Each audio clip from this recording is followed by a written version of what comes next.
숨소리조차 죄가 되던 엄격한 유교의 시대. 높은 기와집 담장 아래 며느리라는 이름으로 불리던 한 여인이 있었습니다. 가문의 명예를 위해 희생만을 강요받던 그녀. 전명옥. 하지만 그녀는 침묵 대신 반란을, 순종 대신 탈출을 선택했습니다. 며느리는 노비가 아니다.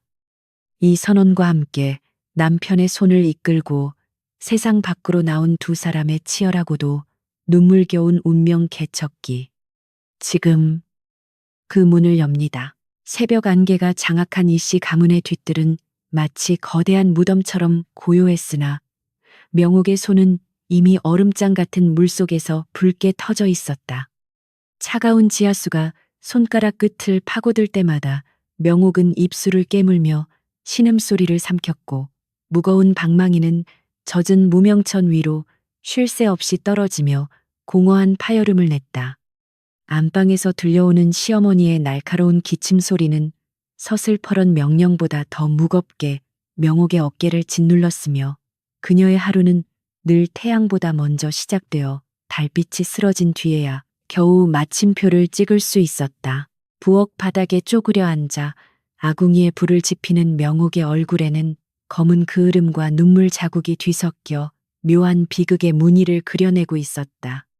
솥에서 뿜어져 나오는 뜨거운 증기는 그녀의 속눈썹에 맺혔다가 이내 차가운 바닥으로 뚝뚝 떨어졌으며 그것은 마치 말하지 못한 수천 가지의 언어들이 형체도 없이 바스러지는 과정과도 같았다. 양반가의 며느리라는 허울 좋은 이름 뒤에 숨겨진 진실은 밥을 짓고 빨래를 하며 가문의 자존심을 몸으로 지탱하는 이름 없는 노역자에 불과했음을 그녀는 누구보다 처절하게 깨닫고 있었다. 시어머니 김씨 부인은 비단옷 자락을 휘날리며 부엌으로 들어서더니 명옥이 정성껏 차린 밥상을 매서운 눈초리로 훑어내리기 시작했다. 국이 식었다며 수저를 내던지는 소리는 명옥의 심장을 날카롭게 긋고 지나갔으며 쏟아진 국물이 그녀의 버선등을 적실 때에도 명옥은 오직 바닥만을 응시하며 죄인처럼 고개를 숙여야만 했다. 이 가문에서 그녀의 목소리는 죽은 자의 속삭임보다 힘이 없었고 그녀의 존재는 오직 가문의 대를 잇고 살림을 보존하기 위한 도구로서만 허락된 잔인한 현실이 눈앞에 가득했다. 남편 이위는 문 밖에서 이 광경을 지켜보며 깊은 한숨을 내쉬었으나 끝내 시어머니의 기세에 눌려 방 안으로 발을 들이지 못한 채 뒷걸음질 쳤다. 명옥은 멀어지는 남편의 발소리를 들으며 가슴 한구석이 서늘하게 식어가는 것을 느꼈고 자신을 지켜줄 유일한 울타리조차 사실은 썩은 동아줄에 불과했다는 사실의 깊은 절망감을 맛보았다. 사랑에서 맺어진 인연이라 믿었던 세월은 이제 시댁이라는 거대한 감옥 속에서 서서히 풍화되어 갔으며 명옥은 자신의 영혼이 조금씩 조각나고 있음을 본능적으로 감지하며 주먹을 꽉 쥐었다. 대청마루 아래 놓인 하얀 고무신은 주인을 잃은 듯 처량해 보였고 명옥은 젖은 손을 치마폭에 닦으며 무거운 몸을 일으켜 다시 우물가로 향했다. 쉴 틈 없이 밀려드는 집안일은 끝이 보이지 않는 심연과 같았으며 그녀의 등 뒤로 쏟아지는 시어머니의 잔소리는 날카로운 화살이 되어 명옥의 여린 살결을 사정없이 파고들었다. 인간으로서의 존엄은 이미 낡은 집신처럼 너덜너덜해졌고 명옥은 자신이 이 집안의 며느리인지 아니면 돈 한 푼 받지 못하고 평생을 저당 잡힌 노비인지 자문하며 마른 침을 삼켰다. 마당 한복판에 우뚝 솟은 오래된 느티나무는 수백 년간 이 집안의 비극을 지켜보았을 것이나 그 어떤 위로의 말도 건네지 않은 채 침묵으로 일관했다. 명옥은 나무 그림자 아래 잠시 멈춰서서 담장 너머의 하늘을 바라보았고 그곳에는 자신이 결코 닿을 수 없을 것만 같은 눈부신 자유의 빛이 가늘게 명멸하고 있었다. 그녀의 눈동자에는 슬픔보다 더 깊은 무언가가 꿈틀거리기 시작했으니 그것은 억눌린 자만이 품을 수 있는 작지만 날카로운 반역의 불씨였으며 차가운 겨울바람도 그 온기까지 앗아가지는 못했다. 해질녘 명옥은 헛간 구석에서 남몰래 숨겨둔 낡은 보따리를 어루만지며 거친 숨을 몰아쉬었고 그 안에는 친정어머니가 남겨준 유일한 유품인 은가락지가 빛나고 있었다. 이것은 단순히 폐물이 아니라 그녀가 돌아갈 곳이 있다는 유일한 증거였으며 동시에 이 지옥 같은 일상을 끝낼 수 있는 마지막 열쇠가 될지도 모른다는 희망의 씨앗이었다. 명옥은 차가운 가락지를 손가락에 끼워보며 거울 속에 자신을 보았고 그곳에는 더 이상 매질에 떨기만 하는 가리픈 여인이 아닌 폭풍 전야의 고요를 품은 결연한 눈빛의 투사가 서 있었다. 밤이 깊어지자 가문의 남자들은 술상 앞에 앉아 도덕과 윤리를 논하며 자신들의 지위를 과시했으나 정작 그들의 삶을 지탱하는 여인들의 고통에는 눈길 한 번 주지 않았다. 명옥은 어둠 속에서 등잔불을 끄며 이 가문의 화려한 기와지붕 아래 얼마나 많은 여인의 눈물이 마르지 않은 채 흐르고 있는지 생각했고 가슴 깊은 곳에서 뜨거운 무언가가 치밀어 올랐다. 그녀는 이제 선택해야 했으며 침묵하며 서서히 말라 죽어갈 것인지 아니면 이 거대한 성벽을 허물고 광야로 나갈 것인지에 대한 답은 이미 그녀의 심장 박동 속에 깊이 새겨져 있었다. 다음 날 아침 시어머니는 명옥의 뺨을 때리며 예법이 부족하다는 타박을 늘어놓았으나 이번에 명옥은 고개를 숙이는 대신 시어머니의 눈을 똑바로 응시하며 짧은 침묵을 지켰다. 그 찰나의 순간 시어머니의 눈동자에는 당혹감이 스쳤고 명옥은 자신의 내면에서 무언가 단단하게 굳어있던 벽이 무너져 내리는 소리를 들었으며 그것은 파멸의 전주곡이자 동시에 새로운 탄생을 알리는 신호탄이었다. 명옥의 입술은 미세하게 떨렸으나 결코 비굴하지 않았고 그녀의 발걸음은 우물가가 아닌 남편이 머무는 사랑채를 향해 한 걸음씩 힘차게 내디뎌지기 시작했다. 사랑채 문을 열고 들어선 명옥을 본 이휘는 깜짝 놀라 서책을 떨어뜨렸고 명옥은 그에게 다가가 나지막하지만 거역할 수 없는 무게를 담아 입을 열었다. 서방님, 저와 함께 이곳을 떠나시겠습니까? 아니면 평생 어머니의 그림자 뒤에 숨어 저의 죽음을 지켜보시겠습니까? 라는 그녀의 물음은 고요한 방안을 천둥처럼 울렸다. 이휘의 눈동자가 격렬하게 흔들리는 것을 보며 명옥은 이것이 자신의 인생을 건 마지막 도박임을 직감했고 그녀의 손등에 난 붉은 상처들은 마치 훈장처럼 달빛 아래에서 처연하게 빛나며 결단을 재촉하고 있었다. 이휘는 명옥의 당돌한 제안에 입술을 달싹였으나 끝내 아무런 대답도 하지 못한 채 고개를 돌려버렸고 그 비겁한 침묵은 명옥의 가슴에 비수보다 더 깊은 상처를 남기며 밤새도록 그녀를 괴롭혔다. 다음 날 아침의 공기는 전날보다 더욱 무겁게 가라앉아 있었고 명옥은 마치 죄인처럼 숨소리조차 죽인 채 마당을 쓸었으나 그녀의 등 뒤로 꽂히는 시선들은 여전히 따갑기만 했다. 집안의 모든 기둥과 석가래가 그녀를 감시하는 눈동자처럼 느껴졌고 명옥은 자신이 서 있는 이 땅이 집이 아니라 거대한 형틀임을 다시금 뼈저리게 실감하며 마른 입술을 축였다. 오후 무렵 담장 너머에서 박물장수의 맑은 가위질 소리가 들려오자 명옥은 해진 남편의 도포를 기워낼 실타래를 구하기 위해 잠시 대문을 열고 밖을 내다보았다. 낯선 세상의 활기가 묻어나는 장수의 목소리에 명옥은 저도 모르게 엷은 미소를 지으며 물건을 건네받았고 그 찰나의 순간은 잿빛 같던 그녀의 일상에 스쳐 지나가는 유일한 색채였다. 그러나 그 짧은 평호는 대청마루에서 매의 눈으로 그녀를 감시하던 시어머니 김씨 부인의 고함 소리와 함께 산산조각이 나버렸으니 평화는 깨진 도개물처럼 순식간에 말라버렸다.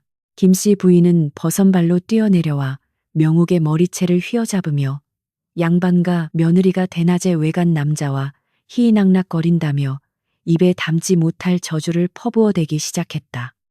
명옥의 손에서 떨어진 하얀 실타래가 진흙탕 위를 구르며 더럽혀지는 모습은 마치 그녀의 순수한 의도가 옴을 뒤집어 쓴 채 짓밟히는 현실을 그대로 보여주는 듯 처참했다. 하인들이 웅성거리며 모여들어 구경거리가 되었음에도 시어머니는 멈추지 않고 명옥을 안마당 한가운데 무릎 꿇리며 가문의 법도를 들먹여 그녀의 영혼을 난도질했다. 명옥은 억울함에 목이 메어 오직 남편의 옷을 짓기 위함이었다고 항변하려 했으나 날아온 것은 시어머니의 매서운 손찌검뿐이었고 붉은 피가 터진 입술 사이로는 신음조차 새어 나오지 못했다. 여자가 목소리를 높이는 것 자체가 칠거지약이라 칭하는 이 지독한 예법의 굴레 속에서 진실은 아무런 힘을 쓰지 못하는 무용지물에 불과했다. 명옥은 흐트러진 머리카락 사이로 흐릿하게 보이는 하늘을 원망스레 올려다보았으나 하늘마저도 그녀의 편이 아닌 듯 검은 먹구름만이 잔뜩 몰려오고 있었다. 사랑채에 머물던 이위가 소란을 듣고 황급히 안채로 들어섰을 때 명옥은 헝클어진 모습으로 바닥에 주저앉아 있었고 그 처참한 몰골은 그의 양심을 찌르는 가시가 되었다. 명옥은 젖은 눈으로 남편을 올려다보며 제발 이 부당한 처사에서 자신을 구해주기를 간절히 바랐으나 이위의 눈동자는 어머니의 서슬퍼런 기세 앞에서 갈대처럼 흔들리고 있었다.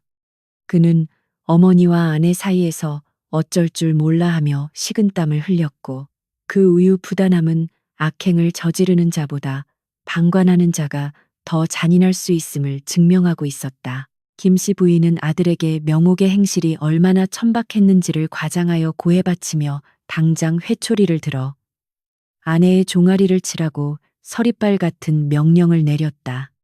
어머니의 명령은 거역할 수 없는 천륜과도 같았기에 이휘는 떨리는 손으로 마당 구석에 놓인 쌀이나무 회초리를 집어들 수밖에 없었다. 명옥은 남편의 손에 들린 회초리가 자신의 살점이 아니라 그나마 남아있던 부부의 연을 끊어내는 칼날처럼 느껴져 가슴이 찢어지는 듯한 고통을 맛보아야 했다. 이위는 차마 명옥의 눈을 마주치지 못한 채 허공을 향해 회초리를 휘두르는 척했으나 김씨 부인의 호통에 결국 명옥의 얇은 치마 위로 매질을 가하기 시작했다. 어머니 말씀이 옳습니다. 라고 중얼거리는 남편의 목소리는 명옥의 귓가에 사형 선고처럼 울려 퍼졌고 다리에 느껴지는 통증보다 마음이 부서지는 소리가 더 크게 들려왔다. 그녀가 믿었던 사랑은 효라는 명분 아래 철저히 배신당했으며 이제 그녀 곁에는 자신을 지켜줄 사람이 아무도 없다는 사실만이 뼛속 깊이 사무쳤다. 회초리가 부러질 때까지 이어진 매질이 끝나자 명옥은 바닥에 쓰러진 채 움직이지 못했고 김씨 부인은 그런 그녀를 광에 가두고 사흘간 물 한 모금 주지 말라는 엄명을 내렸다. 어두컴컴한 광문이 닫히고 빗장이 걸리는 둔탁한 소리가 들려올 때 명옥은 비로소 세상과 완전히 단절된 채 홀로 남겨졌음을 깨달았다. 곰팡이 냄새와 냉기가 가득한 그 좁은 공간은 그녀의 몸을 가두는 감옥이었으나 역설적으로 시어머니의 독설과 남편의 비겁함으로부터 도망칠 수 있는 유일한 피난처이기도 했다. 어둠 속에서 무릎을 감싸 안고 앉은 명옥의 뇌리에는 친정아버지가 돌아가시기 전 남겨주신 사람은 누구나 귀하다는 유언이 주마등처럼 스쳐 지나갔다. 양반이라는 신분이 짐승보다 못한 도덕을 강요하는 것이라면 차라리 저작거리의 천민이 되어 자유롭게 숨쉬는 것이 낫지 않겠는가 하는 위험한 생각이 독초처럼 자라났다. 그녀의 눈물은 말라버린 지 오래였고 대신 그 자리를 채운 것은 차가운 이성과 생존을 향한 서늘한 분노였다. 밤이 깊어지자 광의 작은 틈새로 스며드는 달빛이 명옥의 상처 입은 종아리를 비추었고 그녀는 쓰라린 고통을 참아내며 벽에 기대어 가쁜 숨을 몰아쉬었다. 밖에서는 풀벌레 소리가 평화롭게 들려왔으나 그 평화는 그녀에게 허락되지 않은 사치였으며 그녀는 이 고통을 잊지 않기 위해 입술을 피가 나도록 깨물었다. 그녀를 옥죄고 있는 것은 눈에 보이는 빗장이 아니라 가문과 체면, 그리고 여인에게 강요되는 희생이라는 보이지 않는 거대한 족쇄였다. 새벽녘 이휘가 몰래 광문 앞으로 다가와 흐느끼며 사죄의 말을 속삭였으나 명옥은 벽을 등진 채 한마디 대꾸도 하지 않고 차가운 침묵을 지켰다. 미안하오. 부인, 내 힘이 부족하여. 라는 그의 변명은 이제 명옥에게 아무런 감흥도 주지 못하는 공허한 메아리에 불과했다. 그녀는 더 이상 그에게 기대를 걸지 않기로 다짐하며 어둠 속에서 주먹을 꽉 쥐었고 남편의 나약함은 그녀의 결심을 더욱 단단하게 만드는 촉매제가 될 뿐이었다. 명옥은 바닥에 굴러다니는 깨진 기와 조각을 집어들고 흙벽에 날짜를 새기며 자신이 이곳에서 나가는 날 반드시 이 지옥을 불태워버리겠다고 맹세했다.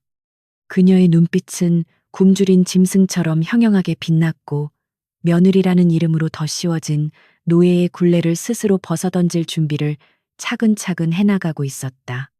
배고픔과 고통이 육체를 갉아먹을수록 그녀의 정신은 대장간의 쇠처럼 더욱 강인하게 단련되어 갔으며 그녀는 이제 예전의 순종적인 명옥이 아니었다. 사흘이라는 시간은 명옥에게 있어 죽음과 부활의 경계였으며 그녀는 그 어둠 속에서 자신이 무엇을 버리고 무엇을 취해야 할지를 명확하게 깨닫게 되었다.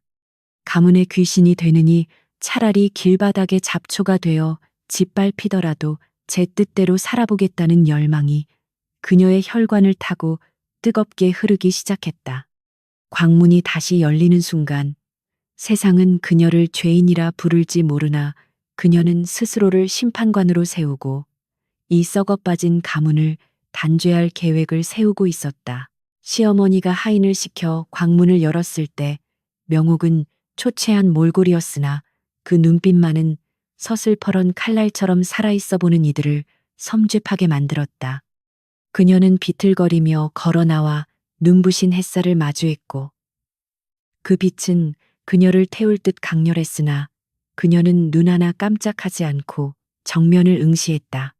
이 집안의 기와 지붕 아래 더 이상 그녀가 쉴 곳은 없었으나 역설적이게도 그녀는 이제 어디로든 갈 수 있는 마음의 자유를 얻게 된 것이다. 명옥은 마당 한가운데 서서 안채를 바라보며 마음속으로 조용히 작별을 고했고 그것은 패배자의 도망이 아니라 전사로서의 출정을 알리는 비장한 의식이었다. 남편 이위는 멀리서 그녀를 지켜보며 알 수 없는 불안감에 휩싸였으나 이미 명옥의 마음은 그가 닿을 수 없는 곳으로 멀리 떠나버린 뒤였다. 보이지 않는 족쇄는 여전히 그녀의 발목을 잡고 있었으나 명옥은 이제 그 족쇄를 끊어낼 도끼를 마음속에 품고 있었으니 폭풍은 이미 시작되고 있었다. 광에서 나온 후 며칠이 지나도록 명옥의 몸은 물먹은 솜처럼 무거웠으나 그녀의 정신은 오히려 서리빨처럼 차갑게 깨어 있었다. 집안 곳곳에 스며든 냉기는 단순히 계절 탓이 아니었으며 사랑채와 안채를 오가는 하인들의 발걸음에는 불안한 기색이 역력했다. 대문 밖에서는 며칠째 낯선 사내들이 기웃거리며 험악한 말을 뱉어내고 있었고 그 소리는 담장을 넘어와 양반가의 체면을 흙발로 지시겨 놓고 있었다. 이씨 가문의 차남이자 시동생인 이준이 도박판에서 가문의 전답을 잡히고도 모자라 거액의 빚을 졌다는 소문은 이미 온 고을에 파다하게 퍼져 있었다. 시어머니 김씨 부인은 안절부절 못하며 안방 문지방이 닳도록 드나들었고 그녀의 표정에는 아들에 대한 걱정보다는 가문의 위신이 추락하는 것에 대한 공포가 서려 있었다. 빚쟁이들이 들이닥쳐 세간살이에 딱지를 붙일지도 모른다는 위기감은 고고하던 마님을 이성을 잃은 야수처럼 만들었다. 김씨 부인은 며느리가 몸을 추스르기도 전에 그녀를 불러 앉혀놓고 네가 시집 올 때 가져온 혼수와 패물함을 내놓으라 윽박질렀으니 그 목소리에는 일말의 미안함조차 묻어있지 않았다. 명옥은 기가 막혀 말문이 막혔으나 애써 침착함을 유지하며 그것은 친정 어머니가 피를 토하며 마련해 주신 마지막 유산이기에 결코 내어줄 수 없다고 단호히 거절했다. 그 물건들은 단순히 금전적 가치를 떠나 명옥이 이 세상에 홀로 남겨질 때를 대비한 최소한의 생명줄과도 같은 것이었다. 그러나 김씨 부인에게 며느리의 사정 따위는 안중에도 없었으며 그녀는 출가회인이 된 이상 내년에 머리카락 하나까지도 다이 집안의 소유라며 억지를 부렸다. 시어머니의 눈은 탐욕과 조급증으로 붉게 충혈되어 있었고 그것은 인간의 눈이라기보다 먹잇감을 노리는 짐승의 눈빛과 다를 바 없었다. 거절을 당한 김씨 부인은 채통도 잊은 채 명옥의 처소로 들이닥쳐 장롱문을 거칠게 열어젖히고 옷가지들을 바닥으로 내팽개치기 시작했다. 명옥이 비명을 지르며 말렸으나 힘센 하녀들이 그녀의 팔을 붙잡아 제압했고 명옥은 자신의 소중한 공간이 유린당하는 모습을 무력하게 지켜봐야만 했다. 바닥의 뒹구는 비단 저고리와 족두리는 마치 명옥의 갈기갈기 찢긴 자존심처럼 보였고 방 안은 순식간에 난장판이 되어 폭풍이 휩쓸고 간 폐허처럼 변해버렸다. 장롱 깊숙한 곳에서 자개함을 찾아낸 김씨 부인은 희색이 만면하여 뚜껑을 열었고 그 안에는 명옥의 아버지가 물려준 논문서와 어머니의 은비녀가 고스란히 들어있었다. 명옥은 사력을 다해 하녀들의 손을 뿌리치고 달려들어 함을 빼앗으려 했으나 시어머니는 명옥의 뺨을 세차게 올려붙이며 독서를 퍼부었다. 감히 시어머니가 하는 일에 대들다니 내년이 정녕 집안을 말아먹으려고 작정을 했구나 라는 고함 소리는 명옥의 귓가에서 윙윙거리는 이명처럼 울려 퍼졌다. 뺨을 맞은 고통보다 가슴을 후벼 파는 모욕감이 더 컸기에 명옥은 바닥에 주저앉은 채 헝클어진 머리카락 사이로 시어머니를 노려보았다. 그녀의 눈빛에는 더 이상 공경이나 두려움은 존재하지 않았고 오직 증오와 경멸만이 타오르는 불꽃처럼 일렁이고 있었다. 며느리는 그저 아들의 빚을 갚기 위해 언제든 털어먹을 수 있는 곡간 취급을 받는 현실 앞에서 명옥은 자신이 지켜왔던 인내심의 끈이 툭 하고 끊어지는 소리를 들었다. 이것은 단순히 재물을 뺏기는 문제가 아니라 그녀의 과거와 미래, 그리고 존재 가치마저 송두리째 부정당하는 살인적인 행위였다. 소란을 듣고 달려온 남편 이위는 방 안의 참상을 보고 입을 다물지 못했으나 어머니의 손에 들린 문서를 보고는 고개를 떨구었다.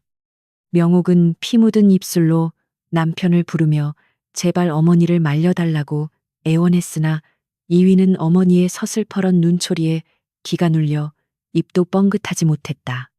그는 동생의 빚을 해결할 다른 방도가 없다는 것을 알기에 아내의 희생을 묵인하려는 비겁한 태도를 보였고 그 모습은 명옥에게 시어머니의 폭력보다 더 큰 절망을 안겨주었다. 김씨 부인은 아들에게 보란 듯이 문서를 흔들어대며 이것이면 급한 불은 끌 수 있다며 당당하게 방을 나섰고 이위는 죄책감에 젖은 눈으로 명옥을 잠시 바라보다가 황급히 어머니 뒤를 따랐다. 텅 빈 방에 홀로 남겨진 명옥은 찢어진 옷자락을 부여잡고 소리 없는 오열을 토해냈으며 그녀의 눈물은 뜨거운 용암처럼 볼을 타고 흘러내렸다. 이 집안에서 자신은 사람이 아니었고 그저 필요할 때 쓰고 버리는 소모품에 불과하다는 잔인한 진실이 그녀의 온몸을 난도질했다. 해가 지고 어둠이 깔리자 명옥은 흐트러진 방을 정리하지도 않은 채 멍하니 앉아 창호지 문에 비친 달 그림자를 바라보았다. 그녀의 마음속에서는 이제 슬픔이 사라지고 그 자리에 차갑고 날카로운 이성이 켈리를 틀기 시작했다. 더 이상 이곳에 머무를 이유도 미련도 없었으며 만약 계속해서 머뭇거린다면 뼈와 살까지 발라먹히고 빈 껍데기만 남게 될 것이 자명했다.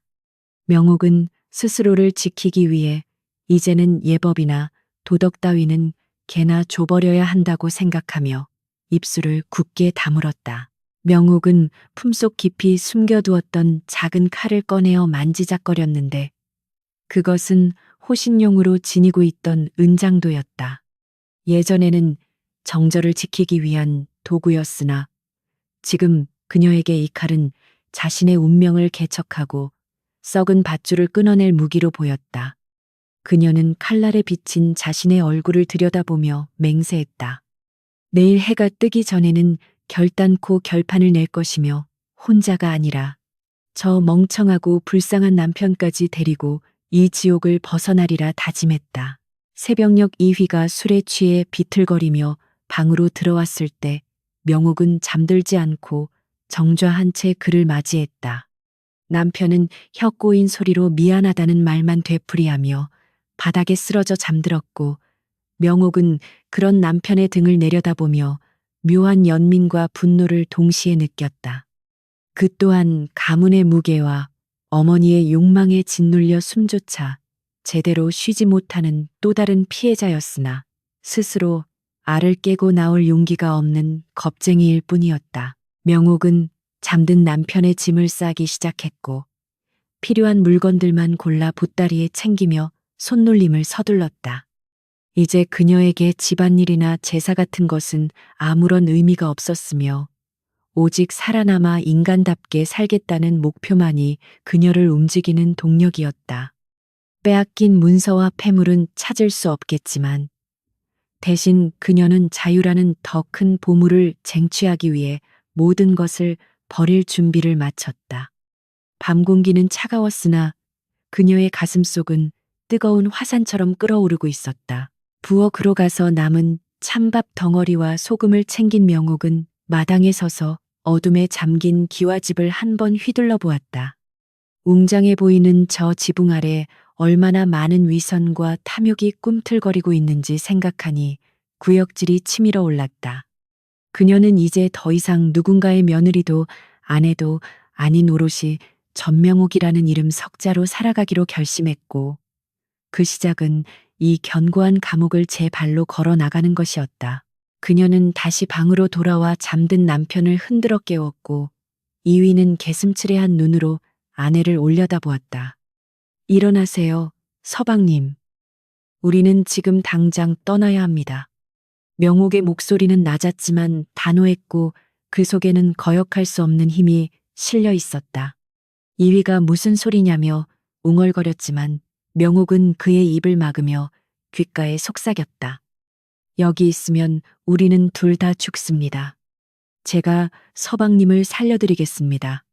이위는 아내의 눈에서 뿜어져 나오는 서늘한 광기를 보고 술이 확 깨는 것을 느꼈고 그녀가 농담을 하는 것이 아님을 본능적으로 알아차렸다. 그는 겁에 질린 표정으로 떨었으나 명옥의 손이 그의 손목을 강하게 움켜쥐자 마치 최면에 걸린 듯 그녀를 따를 수밖에 없었다. 명옥은 남편을 일으켜 세우고 갓을 씌워주며 마지막으로 방 안을 둘러보았다. 이곳에서의 기억은 모두 고통뿐이었으나 그것이 역설적으로 그녀를 강하게 만들었음을 부정할 수는 없었다. 문지방을 넘는 순간 명옥은 뒤를 돌아보지 않았고 그녀의 발걸음은 그 어느 때보다 가볍고 힘찼다. 마당의 흙을 밟는 소리가 유난히 크게 들렸지만 그녀는 두려워하지 않았고 옆에서 떨고 있는 남편의 손을 더욱 꽉 잡았다. 이제 그들 앞에는 가보지 않은 험한 길이 기다리고 있을지라도 적어도 그곳에는 숨막히는 억압과 착취는 없을 것이라는 믿음이 있었다. 명옥은 어둠 속으로 한 발짝 내디디며 자신의 인생을 되찾기 위한 긴 여정의 첫 페이지를 열어젖혔다. 담장 너머로 희미하게 동이 터오고 있었고 붉은 여명은 마치 그들의 앞날을 축복하듯 혹은 경고하듯 하늘을 물들이고 있었다. 개 짖는 소리가 멀리서 들려왔으나 명옥의 귀에는 오직 자신의 심장 소리와 거친 숨소리만이 들릴 뿐이었다. 그녀는 입술을 꽉 깨물며 속으로 외쳤다. 잘 있거라, 지옥 같은 집구석아. 나는 이제 자유다. 그녀의 눈가에 맺힌 눈물은 슬픔이 아니라 벅차오르는 해방감의 증거였다. 이위는 명옥의 손에 이끌려 마당으로 나왔으나 그의 발걸음은 도살장으로 끌려가는 소처럼 무겁고 불안했다. 차가운 밤 공기가 술기운을 몰아내자 현실에 대한 공포가 엄습했고 그는 명옥의 손을 뿌리치며 뒷걸음질 쳤다. 부인이 밤에 도대체 어디로 간단 말이오? 날이 밝으면 어머니께 용서를 빌고 다시 시작하면 되지 않소라는 그의 목소리는 겁에 질린 어린아이의 투정처럼 떨리고 있었다. 이위에게 있어 가문의 울타리를 벗어난다는 것은 곧 죽음을 의미했기에 그는 본능적으로 안채 쪽으로 몸을 돌리려 했다. 명옥은 남편의 앞을 가로막으며 그의 어깨를 강하게 붙잡았고 그녀의 눈빛은 밤하늘의 별보다 더 시리고 차가웠다. 서방님, 용서라니요. 우리가 무슨 죄를 지었기에 용서를 빈단 말입니까? 명옥의 낮은 일갈은 이위의 가슴을 서늘하게 파고들었다. 그녀는 남편의 흔들리는 눈동자를 똑바로 응시하며 말을 이었다. 죄를 지은 것은 도박으로 가산을 탕진한 도련님이고 며느리의 핏값으로 그 구멍을 메운 어머님입니다. 왜 우리가 그들의 죄를 대신 짊어지고 평생을 노예처럼 살아야 합니까? 이위는 아내의 불경한 언사에 입을 다물지 못했으나 반박할 말을 찾지 못한 채 입술만 달싹였다. 평생을 효와 예가 하늘인 줄 알고 살아온 그에게 명옥의 말은 천지가 개벽할 반역의 언어였으나 동시에 부정할 수 없는 진실이기도 했다. 그는 고개를 떨구며 그래도 어머니 아니신가? 라고 웅얼거렸지만 그 목소리에는 이미 힘이 빠져 있었다. 가문의 명예라는 허울 좋은 껍데기 아래 썩어 문드러진 진실을 그 또한 모르지 않았기에 명옥의 절규는 그의 양심을 아프게 찔러대고 있었다. 명옥은 한숨을 내쉬며 남편의 거친 손을 자신의 두 손으로 감싸 쥐었고 그 온기는 이위에게 묘한 안정감을 주었다.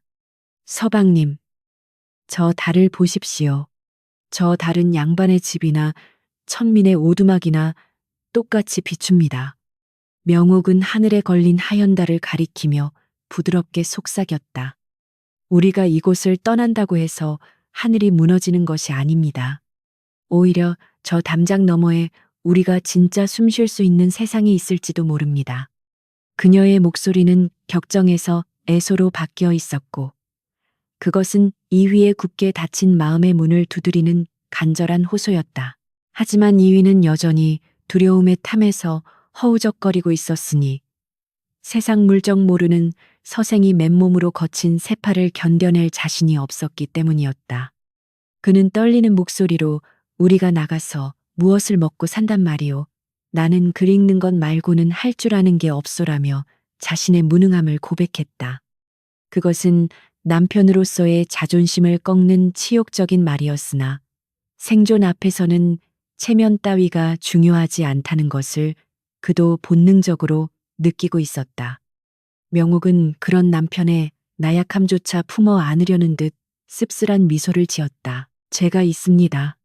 제 손이 부르트고 발이 닳더라도 서방님을 굶기지는 않겠습니다. 명옥의 단호한 맹세는 이위를 충격에 빠뜨렸다. 여인은 남편의 보호를 받아야 한다는 고정관념을 깨고 명옥은 스스로 가장이 되어 남편을 지키겠다고 선언하고 있는 것이었다. 그녀의 작고 여린 어깨가 그 순간만큼은 태산처럼 거대해 보였고 이휘는 자신이 그동안 얼마나 좁은 우물 안에서 살아왔는지 뼈저리게 깨달았다. 아내는 더 이상 수동적인 며느리가 아니라 운명과 맞서 싸우는 여장부였다.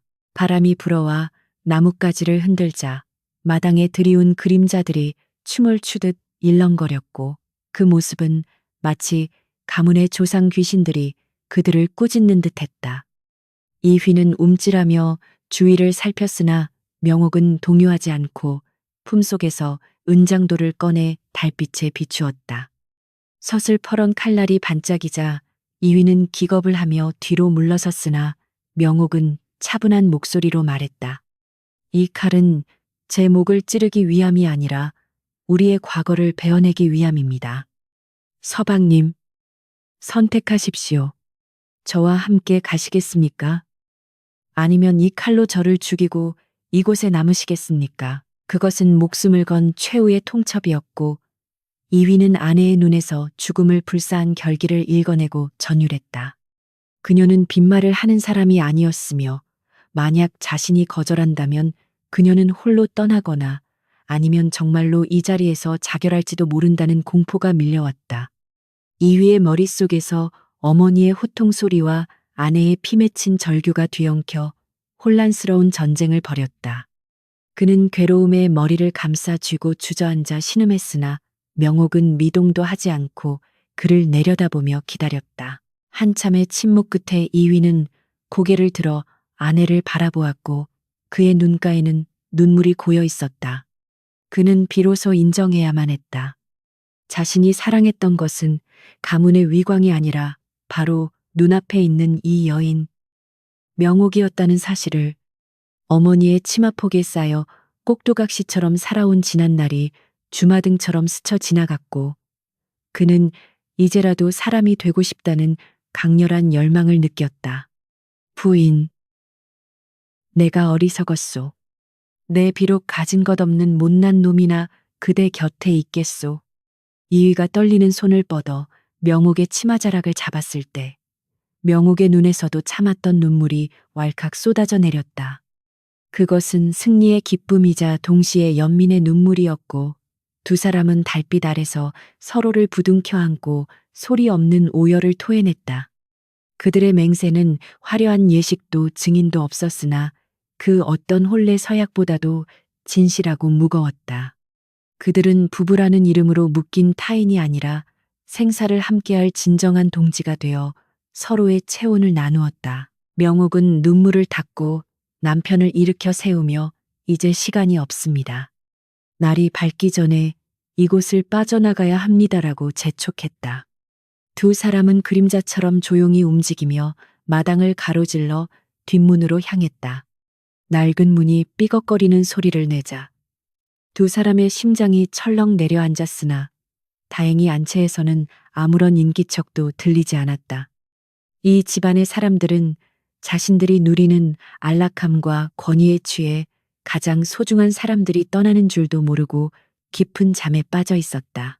뒷문을 열고 나가자 좁고 거친 산길이 그들을 기다리고 있었고 어둠 속으로 뻗은 그 길은 마치 짐승의 아가리처럼 보였다. 하지만 명옥은 주저하지 않고 발을 내디뎠고 이휘 또한 두려움을 억누르며 아내의 뒤를 따랐다. 등 뒤로 보이는 거대한 기와집은 이제 웅장한 저택이 아니라 그들을 가두었던 거대한 무덤처럼 느껴졌다. 그들은 그 무덤의 작별을 고하며 산자들의 세상으로 나아가기 위해 어둠 속으로 몸을 던졌다. 산길을 오르는 동안 이휘는 숨이 턱까지 차올랐으나 명옥의 손을 놓지 않기 위해 안간힘을 썼다. 명옥은 가끔 뒤를 돌아보며 남편을 격려했고 그 눈빛은 어둠 속에서도 등불처럼 빛나며 이휘를 인도했다. 풀벌레 소리와 바람 소리만이 가득한 산속에서 두 사람은 오직 서로의 숨소리에 의지하며 걸음을 옮겼다. 발바닥이 찢어지는 고통이 느껴졌지만 그것은 살아있음을 증명하는 감각이었기에 명옥은 오히려 희열을 느꼈다. 고개 마루에 올라섰을 때 멀리서 닭 울음소리가 들려왔고 동쪽 하늘이 붉게 물들기 시작했다. 명옥은 잠시 멈춰서서 아래를 내려다보았고 어둠 속에 잠겨있는 마을은 평화로워 보였으나 그 속에 감추어진 비극을 그녀는 누구보다 잘 알고 있었다. 그녀는 다시는 저곳으로 돌아가지 않으리라 다짐하며 남편의 손을 더욱 꽉 잡았다. 서방님, 보십시오. 해가 뜨고 있습니다. 우리의 새로운 날도 이제 시작입니다. 이휘는 땀에 젖은 얼굴로 떠오르는 태양을 바라보았고 그의 가슴 속에서도 무언가 뜨거운 것이 꿈틀거리는 것을 느꼈다. 그것은 난생 처음 맛보는 자유의 맛이었고 두려움과 설렘이 뒤섞인 묘한 감정이었다. 그는 아내의 얼굴을 바라보며 고맙소. 부인, 나를 살려주어서 고맙소라고 진심을 담아 속삭였다. 명옥은 말없이 미소 지으며 고개를 끄덕였고 그 미소는 아침 햇살보다 더 눈부시게 빛났다. 이제 그들은 도망자가 되었으나 역설적이게도 그 어느 때보다 당당한 주인이 되었다. 세상이 그들에게 손가락질을 하고 비웃을지라도 두 사람은 서로를 믿고 의지하며 거친 파도를 헤쳐나갈 준비가 되어 있었다. 맹세는 달빛 아래서 이루어졌으나 그 약속을 지키는 것은 태양 아래서 흘릴 땀방울이 될 것이었다. 명옥과 이위는 서로를 마주보며 고개를 끄덕였고 다시 길을 재촉했다. 산길을 내려가는 그들의 뒷모습은 초라한 행색이었으나 그 걸음걸이만큼은 세상 그 누구보다 위풍당당했다. 낡은 집신이 흙바닥을 차고 나갈 때마다 그들을 다 매던 보이지 않는 사슬들이 하나씩 끊어져 나가는 듯 했다. 숲속의 새들이 지저귀며 그들의 앞길을 축복했고 바람은 그들의 땀을 식혀주며 응원가를 불렀다. 어느새 해가 중천에 떠오르고 세상은 빛으로 가득 찼으나 그들의 여정은 이제 막 첫걸음을 떼었을 뿐이었다. 하지만 두 사람은 두렵지 않았다. 그들에게는 서로가 있었고 무엇보다 스스로 선택한 삶이라는 가장 강력한 무기가 있었기 때문이었다. 명옥은 앞을 향해 뻗은 길을 바라보며 속으로 외쳤다. 보아라 세상아, 내가 어떻게 살아남는지. 그녀의 다짐은 산을 넘어 강을 건너 멀리 퍼져나갔다. 이위 또한 아내의 뒷모습을 보며 마음속으로 다짐했다. 비록 붓을 꺾고 쟁기를 잡더라도 결코 아내를 실망시키지 않겠노라고. 그는 이제 어머니의 아들이 아니라 명옥의 남편으로 다시 태어난 것이었다. 두 사람의 그림자가 길게 늘어지며 하나로 합쳐졌고 그들은 그렇게 세상 속으로 자유 속으로 사라져갔다. 새벽 안개가 자욱하게 깔린 숲길은 마치 한 치 앞도 분간할 수 없는 그들의 운명처럼 희뿌옇게 흐려져 있었고 차가운 이슬은 도망자들의 옷자락을 축축하게 적시며 뼛속까지 스며들었다. 명옥은 거친 숨을 몰아쉬면서도 잠시도 발을 멈추지 않았는데 이는 해가 중천에 떠올라 가문의 사람들이 그들의 부재를 알아차리기 전에 반드시 강을 건너야만 했기 때문이었다. 뒤에서 들려오는 산새 소리 하나에도 소스라치게 놀라는 이휘의 손은 얼음장처럼 차가웠으나 명옥은 그 손을 생명줄처럼 꽉 부여잡고 묵묵히 앞장섰다. 그녀의 머릿속에는 오직 나루터까지 가는 최단거리의 경로만이 그려져 있었고 그 길은 가시덤불이 우거진 짐승들의 통로였다.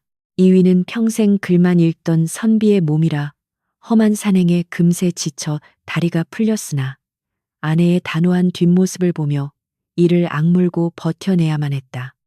갓은 이미 나뭇가지에 걸려 비뚤어졌고 고운 비단씨는 진흙투성이가 되어 볼품없어졌지만 그는 불평 한마디 내뱉을 수 없었으니 지금 이 고행이 자신이 선택한 자유의 대가임을 뼈저리게 실감하고 있었기 때문이었다. 가끔씩 숨 너머 마을에서 들려오는 닭 울음소리가 그들을 재촉하는 추격자의 고함소리처럼 들려 등골이 오싹해졌고 그때마다 이위는 공포에 질린 눈으로 뒤를 힐끔거렸다.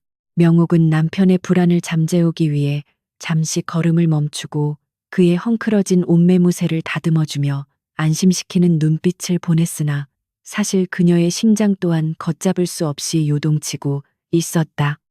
만약 여기서 잡힌다면 시어머니는 가문의 명예를 더럽혔다는 명목으로 멍석말이를 하거나 소리 소문 없이 그들을 제거할지도 모른다는 끔찍한 상상이 머릿속을 맴돌았기 때문이었다.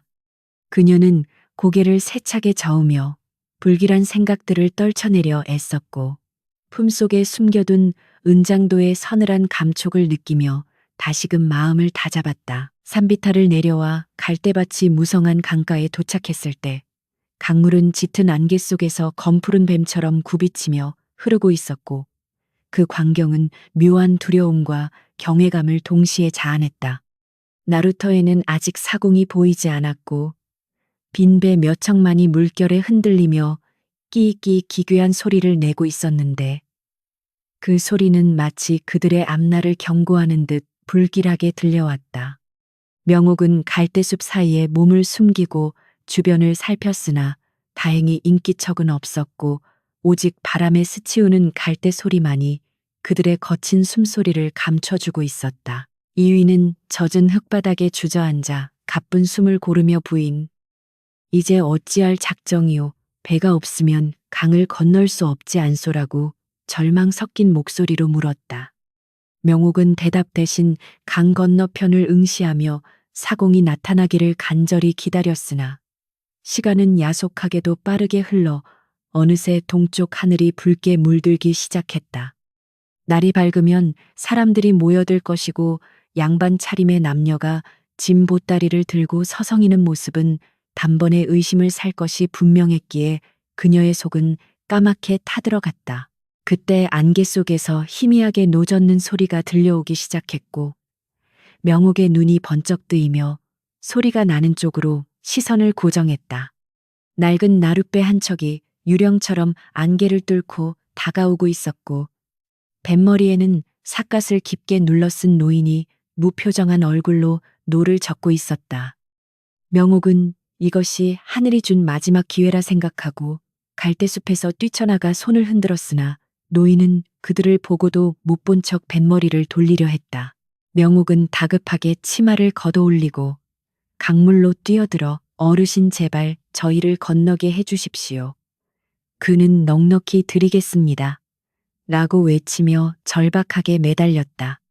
차가운 강물이 허벅지까지 차올랐으나 그녀는 추위를 느낄 겨를도 없이 노인의 바짓가랑이를 잡을 기세로 다가갔고 이 또한 당황하여 그녀의 뒤를 따랐다. 노인은 귀찮다는 듯 인상을 찌푸리며 이 새벽에 양반네들이 무슨 사연으로 도망질을 치는지는 모르겠으나 내 배는 죄인은 태우지 않소라고 퉁명스럽게 내뱉었다. 명옥은 노인의 말이 비수가 되어 가슴에 꽂혔으나 물러설 곳이 없었기에 품속에서 어머니의 유품인 은가락지를 꺼내 노인의 손에 쥐어주었다. 저희는 죄인이 아닙니다. 그저 살기 위해 길을 떠나는 불쌍한 내외일 뿐입니다. 이 가락지는 제 목숨과도 같은 것이니 부디 노잣돈으로 받아주십시오. 명옥의 손은 떨리고 있었으나 그 눈빛만은 진실하고 강렬하여 노인의 마음을 흔들기에 충분했다. 노인은 은가락지와 명옥의 젖은 눈망울을 번갈아 보더니 혀를 차며 뱃머리를 돌려 그들을 태워주었다. 배가 강물을 가르며 나아가자 이휘는 그제야 안도의 한숨을 내쉬며 배바닥에 주저앉았으나 명옥은 여전히 긴장의 끈을 놓지 않은 채 멀어지는 강가를 주시했다. 안개 너머로 보이는 마을의 윤곽이 점점 흐릿해질수록 그녀의 마음속에 남아있던 미련과 원망의 찌꺼기들도 강물에 씻겨 내려가는 듯했다. 시댁이라는 거대한 감옥은 이제 손에 닿지 않는 곳으로 멀어졌지만 그들이 향하는 곳은 지도에도 없는 미지의 땅이었기에 두려움은 여전히 그림자처럼 따라붙었다. 강 한가운데 이르렀을 때 갑자기 강변 쪽에서 요란한 말발굽 소리와 고함 소리가 들려왔고 이휘는 사색이 되어 배바닥에 납작 엎드렸다. 저들이 쫓아왔소. 우린 이제 죽은 목숨이요. 이휘의 비명에 가까운 속삭임에 명옥은 입술을 깨물며 노인에게 더 빨리 저어달라고 눈짓으로 애원했다. 노인은 묵묵히 노를 저을 뿐이었으나 그의 팔뚝에는 힘줄이 붉어져 나왔고 배는 물살을 가르며 속도를 높여 나갔다. 안개가 그들을 감싸주어 다행히 추격자들의 시야에서 벗어날 수 있었으나 그 찰나의 순간은 명옥에게 영겁의 시간처럼 느껴졌다.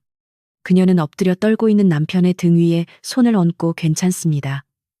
서방님, 안개가 우리를 지켜주고 있습니다라고 위로했으나 그녀의 손바닥에도 식은땀이 흥건했다. 이 강을 건너면 다시는 돌아올 수 없다는 사실이 실감나면서 가슴 한구석이 뻥 뚫린 듯한 상실감이 밀려왔다. 반대편 나루터에 도착했을 때 해는 이미 솟아올라 강물을 황금빛으로 물들이고 있었고 그 빛은 눈이 부시도록 아름다워 도망자들의 처지와 묘한 대조를 이루었다. 명옥과 이휘는 비틀거리며 배에서 내렸고 흙바닥을 밟는 순간 다리에 힘이 풀려 주저앉을 뻔했으나 서로를 부축하며 간신히 중심을 잡았다. 노인은 그들에게 눈길 한 번 주지 않고 다시 강으로 배를 띄우며 살아서 가시오. 끈질기게 사는 놈이 이기는 법인이라는 묘한 한마디를 남기고 사라졌다. 낯선 땅의 흙냄새는 고향의 그것과는 달랐고 시장통으로 향하는 길목에는 이미 장사치들과 행인들로 북적이고 있었다. 명옥은 남편의 갓을 벗겨 보따리에 넣고 자신의 머리 모양도 흐트러뜨려 평범한 안악처럼 보이게 만들었다. 양반의 허울을 벗어던지고 군중 속에 섞여드는 순간 그들은 비로소 누구의 눈에도 띄지 않는 이름 없는 존재가 되어 안전함을 느꼈다.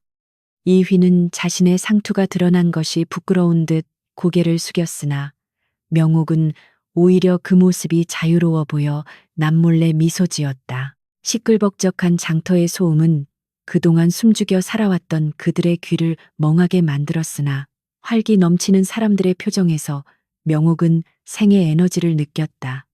국밥 끓이는 냄새와 생선 비린내가 진동하는 거리에서 그들은 이방인이었으나 동시에 그 누구보다 자유로운 영혼들이었다. 명옥은 주머니 속의 엽전 몇 덕을 만지작거리며 오늘 하루를 버틸 양식을 구해야 한다는 현실적인 고민에 빠져들었다.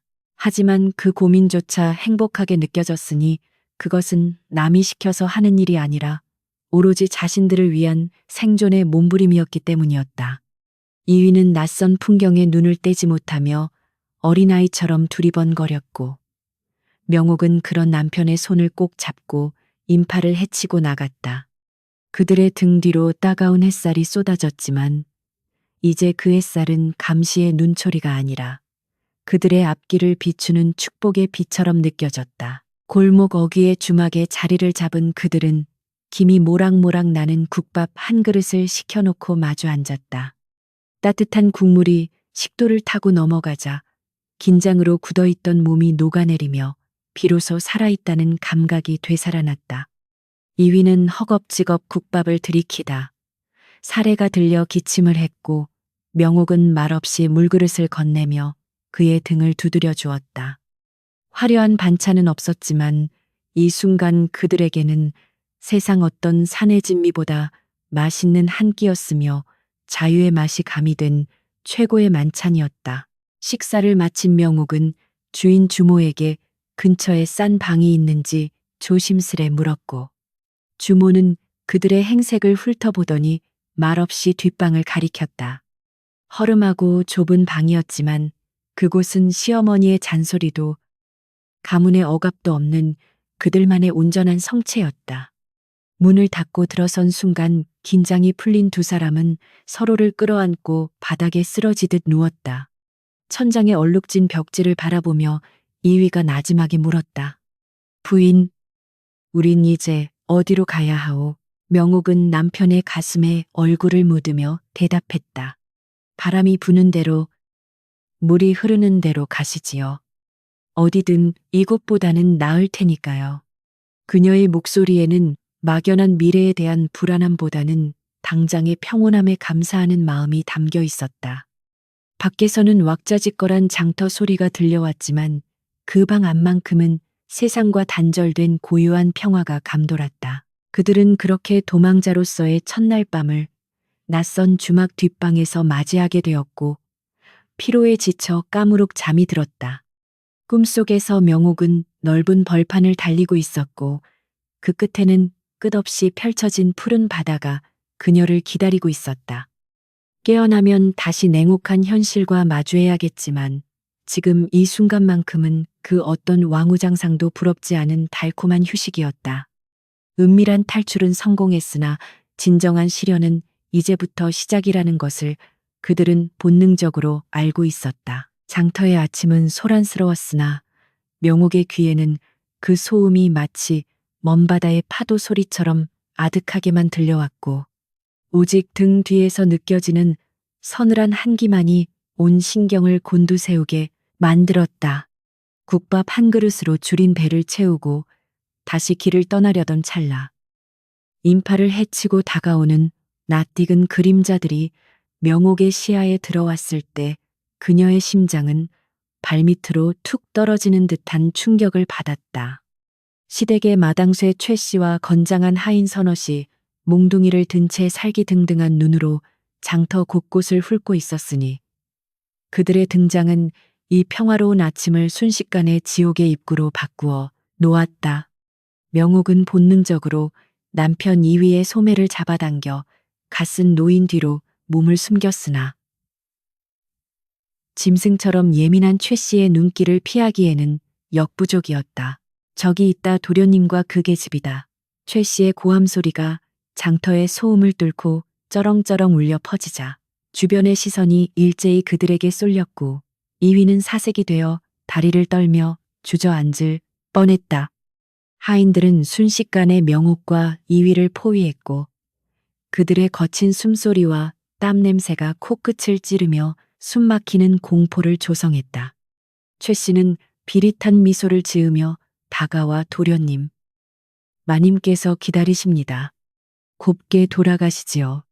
괜한 매를 벌지 마시고라며 빈정거리듯 말했으나 그 눈빛에는 양반에 대한 존경심 따위는 찾아볼 수 없었다. 이휘는 마치 도살장에 끌려가는 소처럼 겁에 질려 아무 말도 하지 못한 채 명옥의 치마자락만 꽉 움켜쥐고 있었다. 명옥은 떨리는 가슴을 진정시키며 최 씨 앞을 막아서고는 우리는 돌아가지 않네. 비키게라고 단호하게 말했으나 최 씨는 콧방귀를 뀌며 그녀를 밀쳐내려 했다. 어디서 감히 천한 며느리가 주인의 앞길을 막느냐. 내년이 도련님을 홀려 집안을 망신시켰으니 멍석마리를 당해도 할 말이 없을 것이다. 최 씨의 모욕적인 언사는 명옥의 가슴에 불을 질렀고 그녀는 더 이상 참을 수 없는 분노가 화산처럼 폭발하는 것을 느꼈다. 그녀는 밀려나는 대신 오히려 한 걸음 더 앞으로 나가며 고개를 뻣뻣이 들고 최 씨를 노려보았다. 천한 며느리라 했느냐 그래. 나는 너희들이 부리는 노비보다 못한 취급을 받으며 살아왔다. 허나 내 남편은 이 가문의 적자다.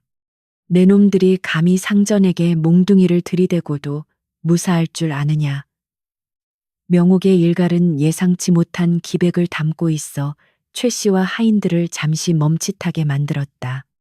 주변에 모여든 구경꾼들이 웅성거리기 시작했고 명옥은 이 기회를 놓치지 않고 군중을 향해 목소리를 높였다. 그녀는 이것이 단순한 도망이 아니라 생존을 위한 투쟁임을 세상에 알리기로 결심한 것이었다. 보시오, 여러분, 이들은 시어머니의 빚을 갚기 위해 며느리의 친정 유품까지 강탈하고 그것도 모자라 남편을 꼭두각시처럼 부리려 한 파렴치한 자들입니다. 우리가 죄인입니까?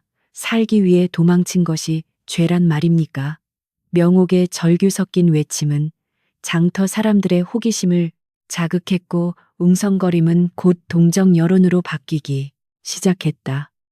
양반가의 치부가 백일화에 드러나자 최 씨의 얼굴은 불그락푸르락해졌고 그는 당황하여 저 미친년이 입을 막아라.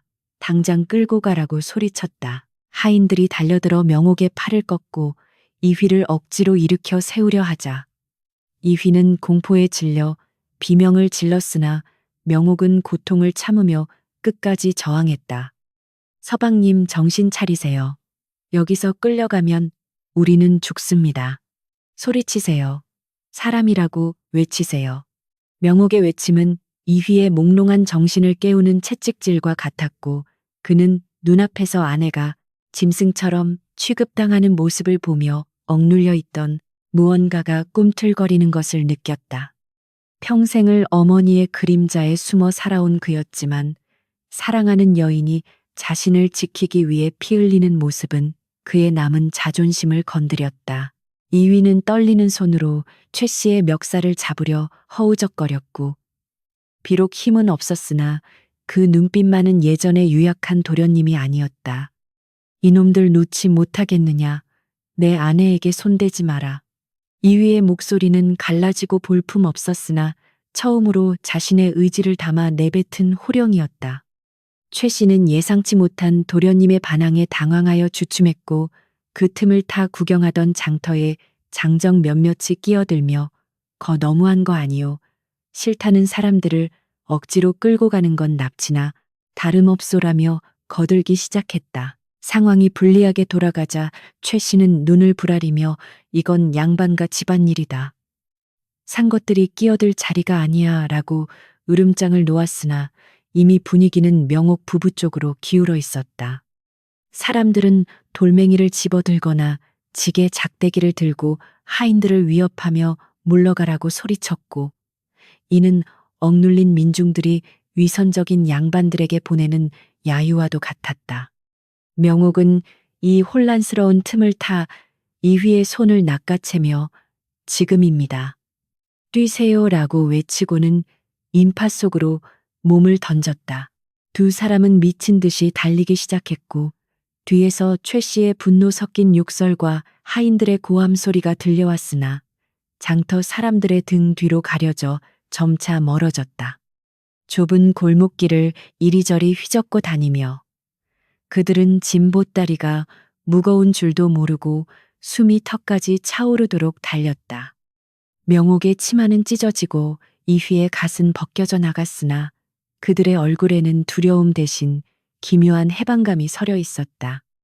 방금 그들은 단순한 물리적 탈출을 넘어 가문이라는 거대한 권위에 맞서 승리한 것이었다. 한참을 달려 인적이 드문 성황당 고개에 이르러서야 두 사람은 바닥에 쓰러지듯 멈춰섰고 서로의 땀범벅이 된 얼굴을 바라보며 거친 숨을 몰아쉬었다.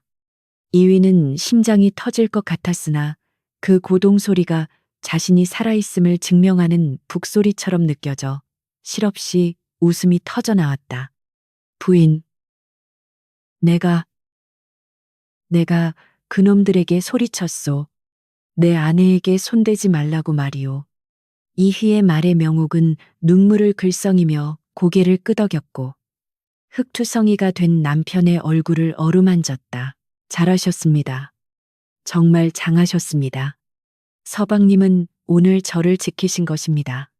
명옥의 칭찬은 이휘에게 과거 급제보다 더 큰 영광으로 다가왔고 그는 비로소 자신이 누군가의 보호자가 될 수 있다는 자신감을 얻게 되었다. 멀리 장터 쪽을 내려다보니 여전히 소란스러운 기운이 감돌고 있었으나 이제 그 소란은 그들과 상관없는 과거의 일이 되어가고 있었다. 그들은 가문과의 정면 대결에서 물러서지 않았고 그 대가로 진정한 자유를 얻어낸 것이었다. 하지만 이것으로 끝이 아님을 명옥은 잘 알고 있었으니 시어머니의 돕기 어린 성격상 추노꾼을 풀어서라도 끝까지 쫓아올 것이 분명했다. 이제는 정말로 이름도 성도 모르는 낯선 곳으로 그들의 손길이 닿지 않는 바다 건너나 깊은 산골로 숨어들어야만 했다. 명옥은 남편을 일으켜 세우며 더 멀리 가야 합니다.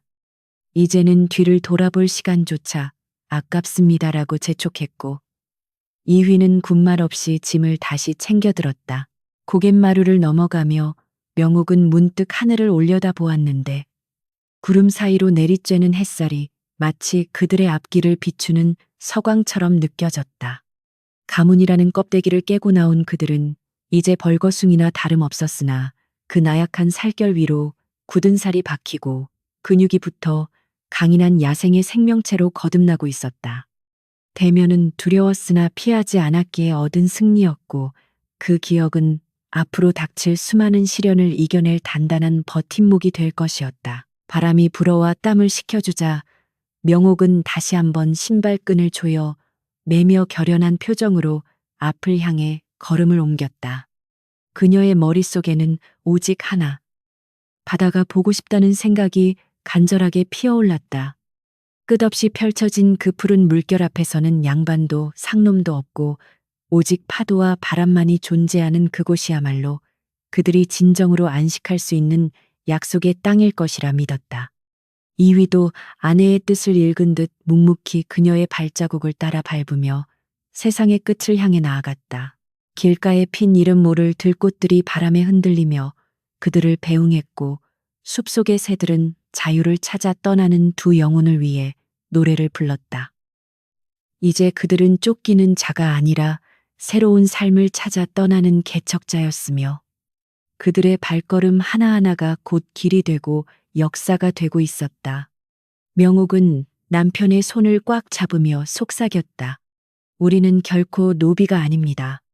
우리는 우리 운명의 주인입니다. 그 말은 주문처럼 그들의 가슴 속에 깊이 새겨졌다. 그렇게 그들은 가문의 긴 그림자에서 완전히 벗어나 미지의 세계로 사라져갔고 그들의 뒷모습은 석양빛을 받아 길게 늘어지며 하나의 풍경화처럼 세상 속에 녹아들었다.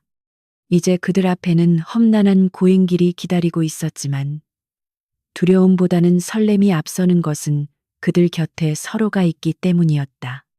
사랑은 시련 속에서 더욱 단단해지고 자유는 투쟁 속에서 더욱 빛난다는 진리를 그들은 온몸으로 깨닫고 있었다. 가문이라는 거대한 성벽을 넘어선 대가는 혹독했으니 자유라는 달콤한 열매를 맛보기도 전에 그들을 기다리고 있는 것은 끝이 보이지 않는 굶주림과 추위라는 현실의 채찍이었다. 며칠째 이어진 강행군은 두 사람의 발바닥을 피와 고름으로 지식여 놓았고 곱게 자란 이위의 얼굴은 흙먼지와 수염으로 뒤덮여 거리의 거린과 다를 바 없는 몰골로 변해 있었다. 가져온 노잣돈은 바닥을 드러낸 지 오래였고 명옥은 숲에서 캔 잣불이나 덜 익은 감으로 남편의 줄인 배를 채워주며 쓰라린 속을 달래야만 했다. 밤이 되면 짐승의 울음소리가 들리는 낯선 숲이나 폐가의 처마 밑에서 서로의 체온에 의지해 쪽잠을 잤으나 그마저도 추격자들의 악몽에 시달려 편히 눈을 붙일 수 없었다. 이위는 평생 붓보다 무거운 것을 들어본 적 없는 선비였기에 이 거친 야생의 삶에 적응하지 못하고 하루에도 수십 번씩 비틀거리며 무너져 내렸다. 그는 가파른 고갯길을 오르다 돌부리에 걸려 넘어지기 일쑤였고 그때마다 터져나오는 신음소리에는 육체적 고통보다 자신의 무능함에 대한 비탄이 더 짙게 배어 있었다. 명옥이 다가와 그를 일으켜 세우려 할 때면 이휘는 아내의 거칠어진 손을 잡는 것조차 미안해 고개를 돌렸고 그의 눈가에는 자괴감의 눈물이 맺혀 말라버린 흙바닥을 적셨다. 부인, 나는 짐만 될 뿐이요. 차라리 나를 버리고 가시오. 라는 그의 절망적인 중얼거림은 명옥의 가슴을 후벼 파는 아픈 가시가 되었다. 명옥은 그런 남편의 나약한 소리를 들을 때마다 단호하게 고개를 저으며 서방님을 살리기 위해 나온 길입니다. 혼자 살려면 진작에 도망쳤을 것입니다라고 쏘아붙였다. 그녀는 자신의 치마폭을 찢어 남편의 상처난 발을 감싸주며 우리가 겪는 이 고통은 노예가 아닌 주인으로 살기 위한 수업료라 생각하자고 그를 다독였다. 명옥의 내면에도 두려움이 없는 것은 아니었으나 그녀는 무너지는 남편을 지탱해야 하는 기둥이 되어야 했기에 울고 싶을 때마다 입술을 깨물며 도끼를 품었다. 그녀의 눈빛은 굶주린 아모랑이처럼 형형하게 빛났고 그 기세만이 지친 두 사람을 이끌고 앞으로 나아가는 유일한 동력이었다. 어느 날 그들은 작은 장터에 들러 허기를 채울 방도를 찾아야 했는데 수중에 가진 것이라곤 땡전 한 푼 없는 처지라 구걸이라도 해야 할 판이었다. 이위는 체면 때문에 차마 남들에게 손을 벌리지 못하고 우물쭈물 서 있었으나 명옥은 주저없이 국밥집 부엌으로 들어가 설거지와 허드렛 일을 자청했다. 양반가의 며느리였던 그녀가 남들이 먹다 남긴 그릇을 닦고 음식 찌꺼기를 치우는 모습은 이위에게 뼈를 깎는 듯한 수치심과 고통을 안겨주었다. 그는 가게 모퉁이에 숨어서 아내가 땀 흘리며 일하는 모습을 지켜보며 자신의 무력함을 저주했고 주먹을 꽉 쥔 손톱이 살을 파고들어도 아픔조차 느끼지 못했다. 해질녘 명옥이 품삯으로 받아온 주먹밥 2덩이와 식은 국 한 사발을 들고 나왔을 때 이휘는 고개를 들 수 없었다.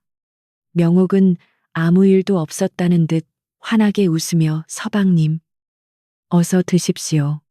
따뜻할 때 먹어야 맛이 좋습니다. 라고 밥덩이를 건넸다. 이휘는 밥을 받아들고 목이 메어 한참을 삼키지 못하다가 결국 굵은 눈물방울을 밥 위로 떨구고 말았다. 미안하오 부인. 정말 미안하오. 내 글줄이나 읽는다는 놈이 아내를 이리 고생시키니 죽어 마땅하오. 이위의 오열의 명옥은 조용히 그의 등을 쓸어주며 이것은 부끄러운 일이 아니라 땀 흘려 얻은 정당한 대가임을 일깨워 주었다. 그날 밤 그들은 마을 어귀의 다리 밑에서 밤을 보냈는데 이위는 잠들지 못하고 밤하늘을 올려다보며 깊은 생각에 잠겼다.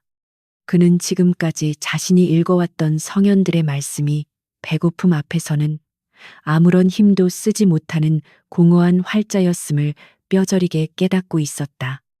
아내가 받아온 주먹밥 한 덩이가 논어와 맹자보다 더 위대하고 숭고하게 느껴졌으며 그는 비로소 노동의 가치와 생존의 엄중함을 배우기 시작했다. 이위는 잠든 아내의 거친 손을 자신의 뺨에 가져다 대며 맹세했다. 언젠가는 반드시 내 손으로 이 사람을 먹여 살리리라. 다시는 이 손에 흙탕물을 묻히지 않게 하리라 다짐하며 입술을 굳게 다물었다. 다음 날부터 이위의 태도는 조금씩 달라지기 시작했으니 그는 더 이상 뒷짐지고 걷는 양반이 아니라 짐을 나누어지는 동반자가 되려 노력했다. 길가에 떨어진 땔감을 줍고 무거운 짐을 자신이 지겠다고 고집을 부리는 그의 모습은 서툴고 위태로워 보였으나 그 눈빛만은 진지했다. 명옥은 그런 남편의 변화를 기특하게 바라보며 묵묵히 응원했고 두 사람 사이에는 말하지 않아도 통하는 끈끈한 전우애가 싹트고 있었다. 비록 몸은 천리말리 떨어져 나갈 듯 고단했으나 마음만은 그 어느 때보다 가깝게 밀착되어 서로의 고동 소리를 느끼고 있었다. 산 넘고 물 건너는 여정 도중 그들은 폭우를 만나 산속에 버려진 사당으로 피신했는데 비바람이 몰아치는 밤은 공포 그 자체였다. 천둥 번개가 칠 때마다 낡은 사당문이 덜컹거리며 귀신이 우는 듯한 소리를 냈고 빗물이 새어 들어와 바닥을 흥건하게 적셨다.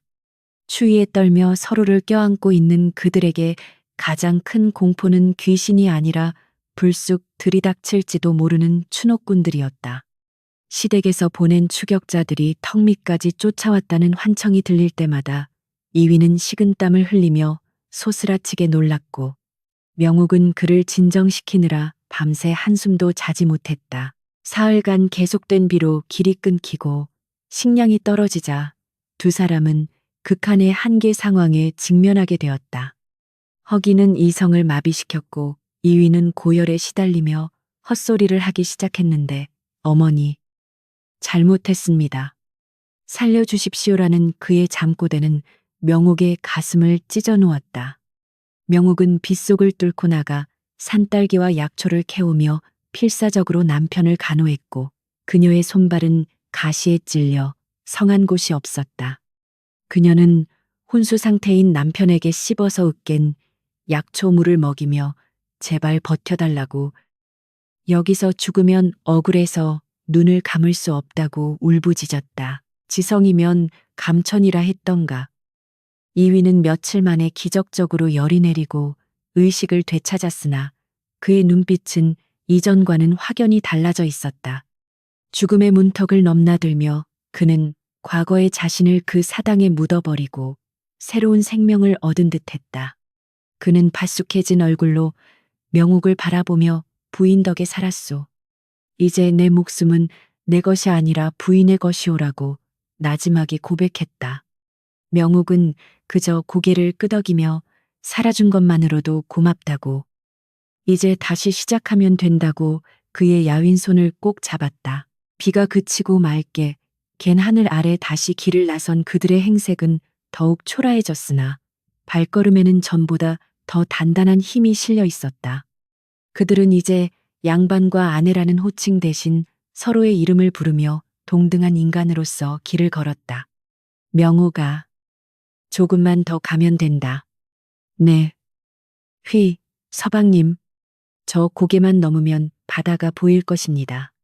격식을 벗어던진 그들의 대화는 훨씬 자유롭고 편안했으며 그것은 그들이 사회적 지위라는 껍데기를 벗고 알맹이만 남은 순수한 존재가 되었음을 의미했다. 마침내 험준한 산맥의 끝자락에 섰을 때 저 멀리 수평선이 희미하게 보이기 시작했고 짭조름한 바다 냄새가 바람을 타고 날아왔다. 명옥은 그토록 그리던 바다를 보자 다리에 힘이 풀려 그 자리에 주저앉았고 벅차오르는 감동에 말을 잇지 못했다. 끝없이 펼쳐진 푸른 물결은 그들이 지나온 고난의 세월을 위로하듯 반짝이고 있었고 그 광활함은 그들이 겪은 세상의 좁은 시련들을 하찮게 만들어버렸다. 이위 또한 넋을 잃고 바다를 바라보며 저기가 우리가 살 곳이오라고 떨리는 목소리로 물었다. 네. 저곳에는 우리를 옥죄는 담장도 우리를 감시하는 눈초리도 없습니다. 오직 파도와 바람과 우리 둘뿐입니다. 명옥의 대답에 이위는 아내의 어깨를 감싸 안으며 깊은 숨을 들이마셨다. 바다는 그들에게 약속의 땅이자 동시에 생존을 위한 새로운 전장이었으나 적어도 그곳에서는 노비가 아닌 주인으로 살 수 있을 것이라는 희망이 보였다. 그들은 서로를 부축하며 산을 내려가기 시작했고 그들의 그림자는 바다를 향해 길게 뻗어나갔다. 마을로 내려가는 길목에서 만난 노인이 이곳은 갯마을이라 험한 일 아니면 먹고 살기 힘들 텐데 새님 같은 분들이 어찌 살려고 오셨소라며 혀를 찼다. 하지만 명옥과 이위는 서로를 마주보며 빙긋이 웃었다.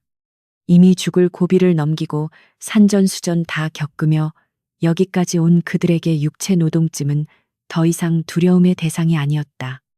손발이 닳도록 일해서 밥 먹고 살면 되지요. 남의 눈치 보며 배불리 먹는 것보다 내 힘으로 벌어먹는 죽 한 그릇이 더 달다는 것을 이제는 압니다. 이휘의 당당한 대답에 노인은 의외라는 듯 눈을 크게 뜨고 고개를 끄덕였다. 갯마을에 도착한 그들은 낡은 빈집을 찾아 짐을 풀었고 방 안에서는 퀴퀴한 곰팡이 냄새가 났지만 두 사람에게는 궁궐보다 더 아늑한 보금자리였다. 창문을 열자 파도 소리가 방 안가득 밀려 들어왔고 명옥은 그 소리를 자장가 삼아 오랜만에 깊은 잠에 빠져들 수 있었다. 이위는 잠든 아내의 얼굴을 지켜보며 내일부터는 자신이 먼저 일거리를 찾아 나서겠다고 다짐했고 그의 눈빛에는 가장으로서의 책임감이 묵직하게 자리 잡고 있었다. 고난의 긴 여정은 그들의 몸을 상하게 했으나 정신은 강철처럼 단단하게 만들었고 사랑은 시련 속에서 불순물이 제거되어 순금처럼 빛나게 되었다. 그들은 잃은 것이 많았으나 얻은 것은 더 많았으니 그것은 바로 자신이라는 존재와 자유라는 가치였다. 이제 그들 앞에는 낯선 바다 생활이라는 새로운 막이 오르고 있었으나 두 사람은 더 이상 두렵지 않았다. 함께라면 거친 파도도 넘을 수 있다는 믿음이 그들의 가슴 속에 탐을 내렸기 때문이었다. 갯마을의 바람은 내륙의 그것과는 달리 비릿하고 끈적거려 피부에 닿을 때마다 소금기가 하얗게 내려앉았고 파도 소리는 밤낮 없이 귓가를 때리며 이곳이 생존의 최전선임을 상기시켰다. 명옥과 이유가 정착한 곳은 포구 끝자락에 위치한 다 쓰러져가는 판잣집이었는데 지붕은 구멍이 숭숭 뚫려 별이 보였고 벽 틈으로는 황소바람이 드나들었다. 하지만 두 사람에게 그곳은 세상의 잣대와 억압이 닿지 않는 유일한 성소였기에 그들은 거적대기를 덮고 누워서도 서로를 마주보며 웃을 수 있었다. 마을 사람들은 낯선 뜨내기 부부에게 곁을 내주지 않았고 그들의 곱상한 손과 어설픈 말투를 보며 며칠 못 버티고 도망칠 것이라 수군거리며 비웃음을 날렸다. 당장 입에 풀칠이라도 하려면 일을 해야 했기에 이위는 염전으로 나갔고 명옥은 안악들을 따라 굴을 깔어 갯벌로 향했는데 그 첫걸음은 상상 이상으로 혹독했다. 평생 붓만 잡았던 이휘에게 소금 가마니를 나르는 일은 고문을 받는 것과 다름없었고 그의 어깨는 금세 까져서 피고름이 배어 나왔다. 인부들은 비틀거리는 이휘를 보며 샌님, 책 읽는 힘으로는 소금 한 줌도 못 들어라고 조롱했으나 이휘는 입술을 깨물며 바닥에 떨어진 가마니를 다시 짊어졌다. 그의 다리는 후들거렸고 눈앞이 노래졌지만 그는 아내와의 약속을 떠올리며 이 악물고 버텨냈으니 그것은 단순한 노동이 아니라 자신의 껍질을 깨는 처절한 수행이었다. 명옥 또한 사정은 다르지 않았으니 갯벌의 칼바람은 살점을 도려내는 듯했고 날카로운 굴 껍데기는 그녀의 고운 손을 엉망으로 만들어 놓았다. 텃세 심한 마을 안악들은 명옥에게 좋은 자리를 내어주지 않았고 그녀는 구석진 곳에서 하루 종일 쪼그려 앉아 언손을 호호 불어가며 작업에 몰두해야 했다. 손가락 끝이 갈라지고 피가 흘러 바닷물에 섞여 들어갔지만 명옥은 아픔을 느낄 새도 없이 바구니를 채워나갔고 그녀의 눈빛은 생존을 향한 집념으로 불타올랐다. 양반과 마님 소리를 듣던 과거는 이제 꿈처럼 아득해졌고 그녀는 오직 오늘의 끼니를 해결해야 하는 한 명의 생활인이 되어가고 있었다. 해질녘 파김치가 되어 돌아온 두 사람은 서로의 처참한 몰골을 보고 할 말을 잃었으나 이내 짠한 마음이 들어 말없이 서로의 어깨를 주물러 주었다. 이위의 등은 상처투성이었고 명옥의 손은 퉁퉁 부어 있었지만 그 상처들은 부끄러움이 아니라 그들이 흘린 정직한 땀의 증거였다. 힘들지 않으냐는 남편의 물음에 명옥은 고개를 저으며 남의 눈치 보며 먹던 진수성찬보다 내 손으로 번 보리밥이 더 답니다라고 씩씩하게 대답했다. 그들은 보리죽 한 그릇을 나눠 먹으며 비로소 노동의 신성함과 밥 한 톨의 무게를 뼈저리게 실감할 수 있었다. 시간이 흐르면서 마을 사람들의 시선도 조금씩 달라지기 시작했으니 그것은 끈질기게 버티는 두 사람의 근성에 대한 인정이었다.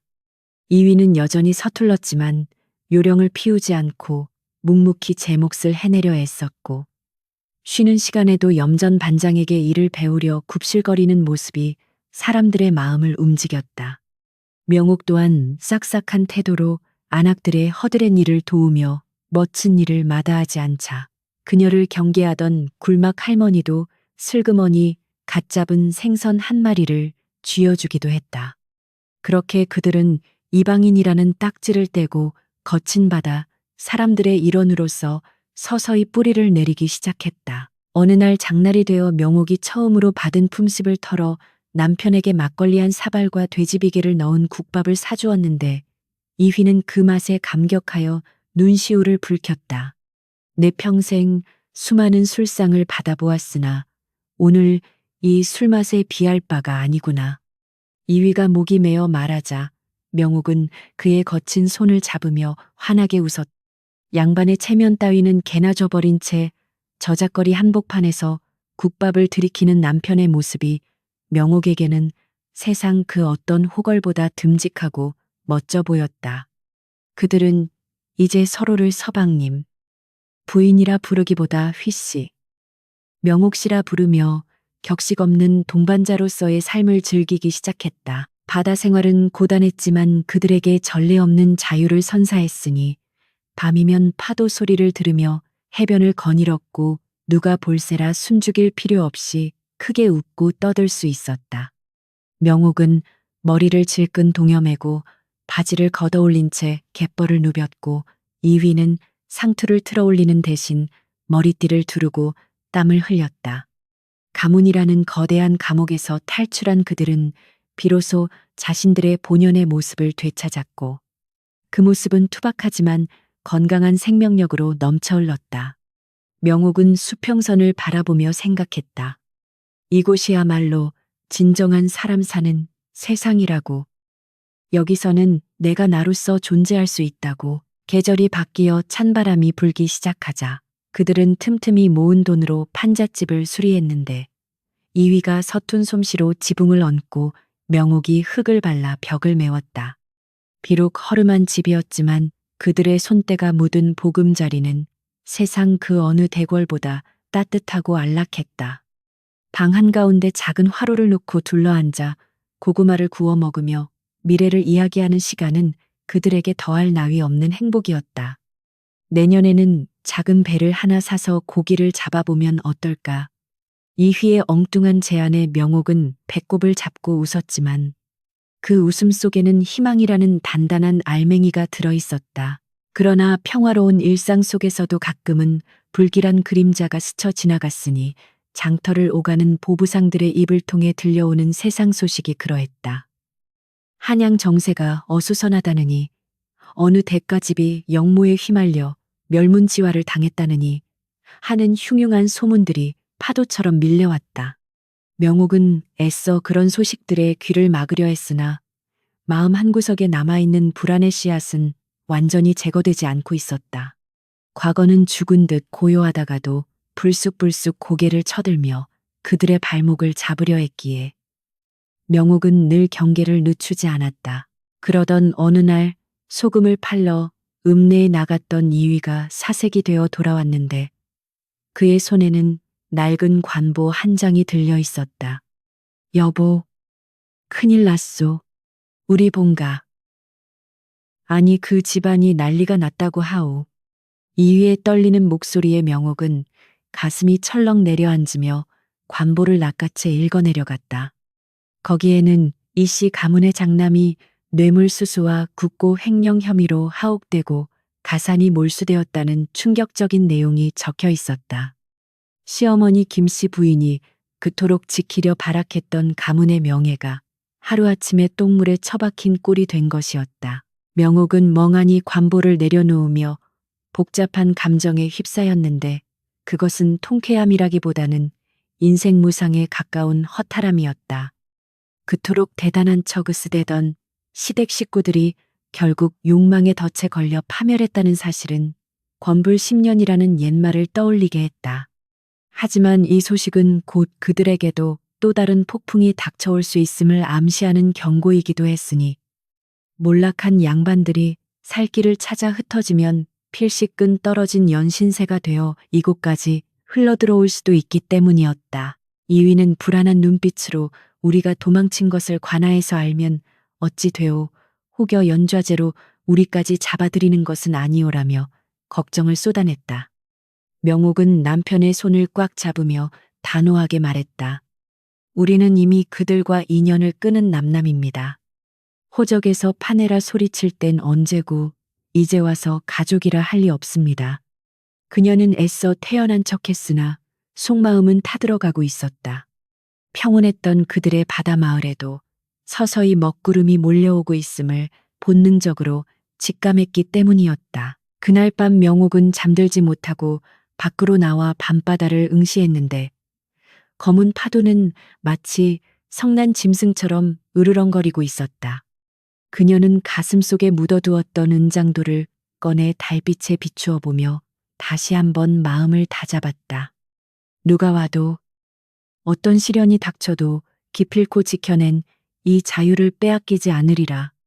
비록 몸은 비천한 갯마을 안악이 되었으나 정신만은 그 누구보다 고귀한 자유인임을 그녀는 잊지 않았다.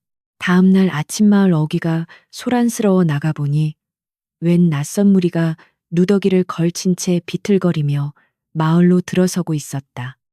그들의 행색은 영락없는 거짓골이었으나 그 눈빛에는 아직도 버리지 못한 오만함과 도끼가 서려 있어 보는 이들을 불편하게 했다. 명옥은 그 무리 속에서 익숙한 얼굴을 발견하고는 심장이 멈누는 듯한 충격을 받았으니 그것은 바로 시어머니 김씨 부인과 시동생 이준이었다. 운명의 장난처럼 혹은 악연의 끈질김처럼 그들이 기어코 이 땅 끝마을까지 찾아온 것이었다. 김씨 부인은 헝클어진 머리에 때가 꼬질꼬질한 얼굴을 하고 있었지만 명옥을 발견하자마자 귀신같이 눈을 부라리며 소리쳤다. 내년이 여기 숨어 있었구나. 우리 집안을 말아먹고 도망친 요물. 그녀의 악에 바친 고함 소리는 평화롭던 갯마을의 공기를 단번에 찢어 놓았다. 명옥은 물러서지 않고 그들을 똑바로 응시했으나 옆에 있던 이위는 사시나무 떨듯 떨며 아내의 뒤로 숨으려 했다. 바야흐로 피할 수 없는 과거와의 대면이 시작되고 있었다. 마을 사람들이 웅성거리며 모여들었고 명옥은 이것이 단순한 만남이 아니라 자신들의 운명을 건 마지막 승부가 될 것임을 직감했다.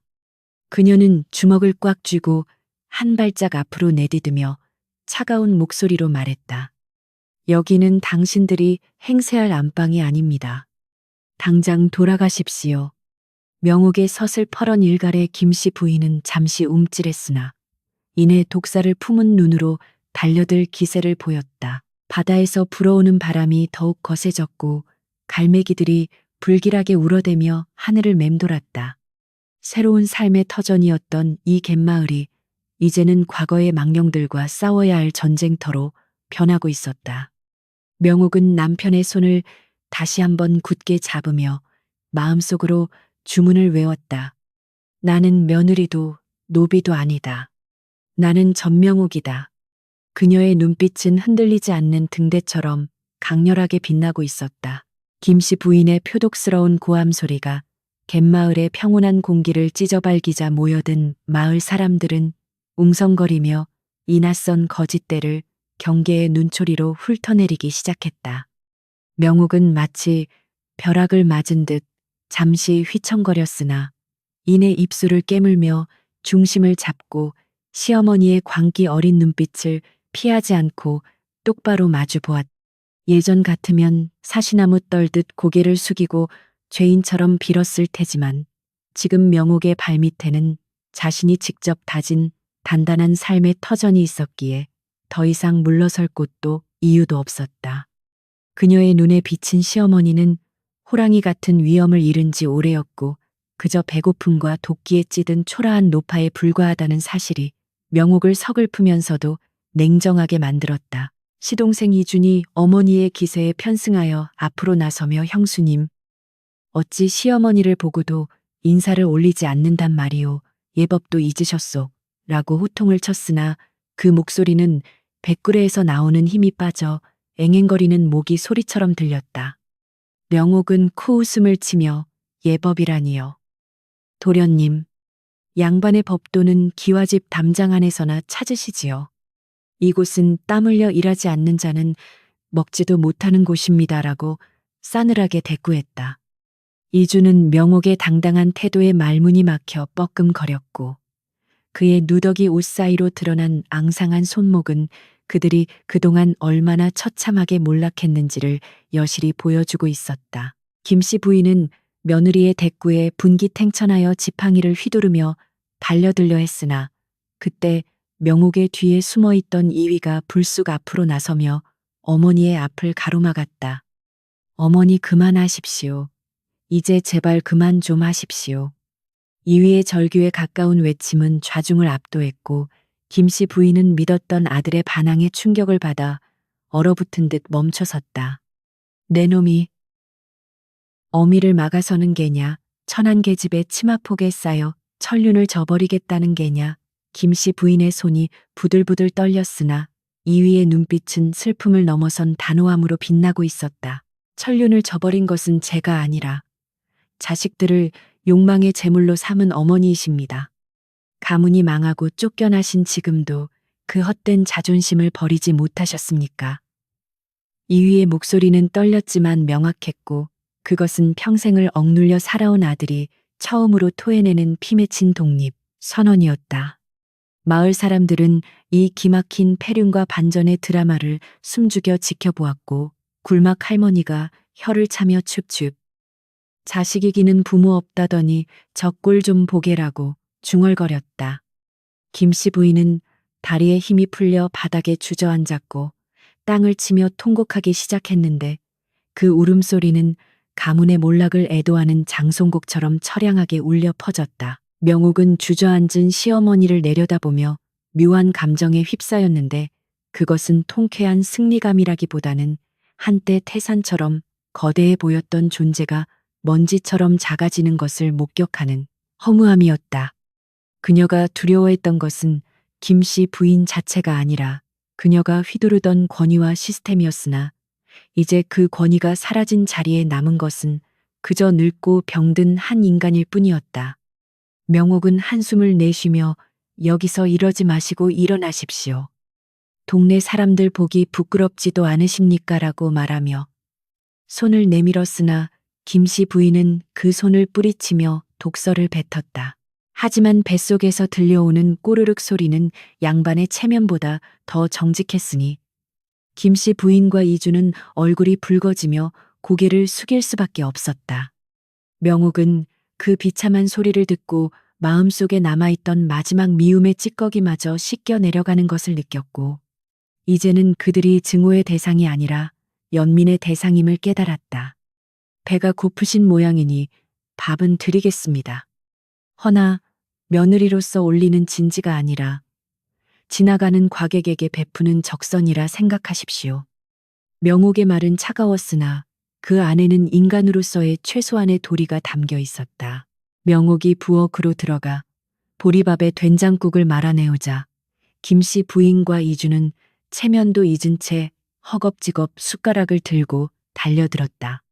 국물이 턱으로 흘러내리는 것도 모른 채 밥을 입에 쑤셔 넣는 그들의 모습은 흡사 굶주린 아기와 같았고, 그 광경을 지켜보는 이위는 고개를 돌려 눈물을 훔쳤다.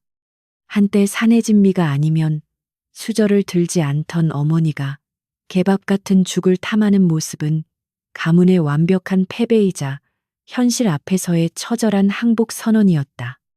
마을 사람들은 그 모습을 보며 손가락질을 멈추고 혀를 끌끌 차며 동정어린 시선을 보내기 시작했다. 그릇을 깨끗이 비운 김씨 부인은 배가 찾아 다시금 옛 버릇이 도져 방은 어디냐, 내 오늘은 피곤하니 아랫목을 데워놓거라라고 거만하게 명령했다. 명옥은 기가 막혀 실소를 터뜨리며 어머니, 착각하지 마십시오. 이곳은 제 집이지 시댁이 아닙니다. 밥값을 하셔야 잠자리도 얻을 수 있습니다. 라고 딱 잘라 거절했다. 김씨 부인이 눈을 휘둥그레 뜨며 반박하려 했으나 명옥은 마당 한 구석에 쌓인 굴 껍데기 더미를 가리켰다. 저구를 닦아시면 헛간 방 한 켠은 내어드리지요. 일하기 싫으시면 지금 당장 나가십시오. 이준이 발끈하여 형수님 너무한 것 아니오. 어찌 양반에게 천한 노동을 강요한단 말이오. 라고 대들었으나 옆에 있던 마을 청년들이 험악한 표정으로 다가오자 꼬리를 내리고 뒷걸음질 쳤다. 이보시오, 젊은 양반. 여기는 새님 대접받는 곳이 아니오. 우리 명옥 씨 부부를 괴롭히려면 썩 꺼지시오. 마을 사람들의 든든한 지원 사격에 이위는 어깨를 폈고 명옥은 콧날이 시큰해짐을 느꼈다. 그들은 이제 외로운 도망자가 아니라 이 마을이라는 공동체의 당당한 일원으로서 보호받고 있었던 것이다. 결국 김씨 부인과 이주는 살기 위해, 그리고 잘 곳을 얻기 위해 고운 손에 호미를 쥐고 굴더미 앞에 쭈그리고 앉아야만 했다. 서툰 솜씨로 굴을 까다 손을 찔려 비명을 지르는 어머니를 보며 이휘가 도와주려 했으나 명옥은 눈짓으로 그를 말렸다. 서방님, 돕지 마십시오. 스스로 깨닫지 못하면 그들은 평생 기생충처럼 우리 피를 빨아먹으려 들 것입니다. 명옥의 판단은 냉철했고 이휘 또한 그것이 진정으로 가족을 위한 길임을 알기에 아픈 마음을 억누르고 돌아섰다. 해가 지고 어둠이 깔리자 김씨 부인 모자는 헛간에 깔린 지푸라기 위에서 서로를 끌어안고 잠이 들었고, 그 모습은 화려했던 과거와 대비되어 더욱 비루해 보였다. 명옥은 안방에서 남편과 마주 앉아 밖을 내다보며 서방님, 마음이 많이 아프시지요? 라고 조심스레 물었다. 이휘는 고개를 저으며 씁쓸한 미소를 지었다. 아니요. 오히려 시원하오. 이제야 비로소 내가 누구인지, 우리가 무엇을 지켜야 하는지 명확해진 것 같소. 저들은 과거의 망령일 뿐 우리의 현재를 해칠 수는 없소. 이휘의 대답은 명옥이 기대했던 것 이상으로 성숙하고 단단했으며, 그녀는 남편이 진정한 어른으로 한 가정의 가장으로 거듭났음을 확인하고 안도했다. 그날 밤 두 사람은 낡은 이불을 덮고 누웠으나 잠이 오지 않아 도란도란 이야기를 나누었다. 내일은 어머니께 굴 까는 법을 제대로 가르쳐 드려야겠소. 밥값은 하게 만들어야지. 이휘의 농담에 명옥은 키득키득 웃었고, 그 웃음소리는 헛간까지 들려 김씨 부인의 잠을 설치게 만들었을지도 모른다. 다음 날 아침, 마을은 여느 때와 다름없이 활기차게 시작되었고, 김씨 부인과 이주는 퉁퉁 부은 눈으로 마당에 나와 눈치를 살폈다. 명옥은 그들에게 낡은 작업복을 던져주며 갈아입고 따라오세요. 오늘은 갯벌로 나갈 겁니다라고 짧게 말했다. 김씨 부인은 옷을 받아들고 망설였으나 배고픔과 추위를 이길 재간이 없어 결국 순순히 옷을 갈아입었다. 비단 옷을 벗고 무명천을 걸친 시어머니의 모습은 낯설었으나 역설적으로 훨씬 사람답게 보였다. 갯벌로 가는 길. 이휘는 지게를 지고 앞장섰고 명옥은 시어머니와 시동생을 이끌고 그 뒤를 따랐는데 그 행렬은 기묘하면서도 평화로운 풍경을 자아냈다. 마을 안악들이 수군거렸으나 명옥은 굳이 해명하려 하지 않았고 그저 묵묵히 자신의 길을 갈 뿐이었다. 갯벌에 도착하자 명옥은 시어머니에게 호미질하는 법을 가르쳐 주었고 김씨 부인은 며느리의 호통을 들으며 진땀을 흘렸다. 그렇게 하는 게 아닙니다. 조개를 깨트리면 팔 수가 없지 않습니까? 며느리의 꾸지람에 시어머니가 쩔쩔매는 모습은 완벽한 권력의 역전을 보여주었다. 하루 종일 갯벌에서 뒹굴며 흙투성이가 된 김씨 부인은 저녁이 되자 숟가락 들 힘도 없다며 투덜거렸으나 밥그릇은 누구보다 깨끗하게 비웠다. 노동의 고단함을 처음 맛본 그녀는 그날 밤 코를 골며 파타 털어졌고 명옥은 그런 시어머니를 보며 묘한 동질감을 느꼈다. 양반이라는 껍데기를 벗겨놓고 보니 그들 또한 살기 위해 발버둥치는 나약한 인간에 불과했고 땀 흘려 일하는 고통 앞에서는 누구나 평등하다는 진리가 입증된 셈이었다. 며칠이 지나자 이준도 조금씩 일을 거들기 시작했고 비록 투덜거리긴 했으나 밥값을 해야 한다는 명옥의 원칙에 서서히 적응해 갔다. 이씨 가문의 사람들은 그렇게 갯마을의 노동자로 흡수되어 갔고 명옥의 집은 더 이상 쫓기는 자들의 은신처가 아니라 새로운 질서가 확립된 작은 왕국이 되었다. 명옥은 마당에 서서 석양을 바라보며 생각했다. 복수란 칼로 찌르는 것이 아니라 내가 그들보다 더 행복하고 당당하게 사는 것임을, 그리고 그들조차 내 질서 안으로 끌어들여 변화시키는 것임을. 어느 날 저녁, 이휘가 명옥에게 다가와 부인, 고맙소. 내 가족을 버리지 않고 사람 만들어 주어서 정말 고맙소라고 진심을 담아 말했다. 명옥은 남편의 손을 잡으며 미소 지었다. 우리는 가족이지 않습니까? 미우나 고우나 함께 짊어지고 가야 할 짐이라면 짐을 가볍게 만드는 법을 가르치는 게 낫지요.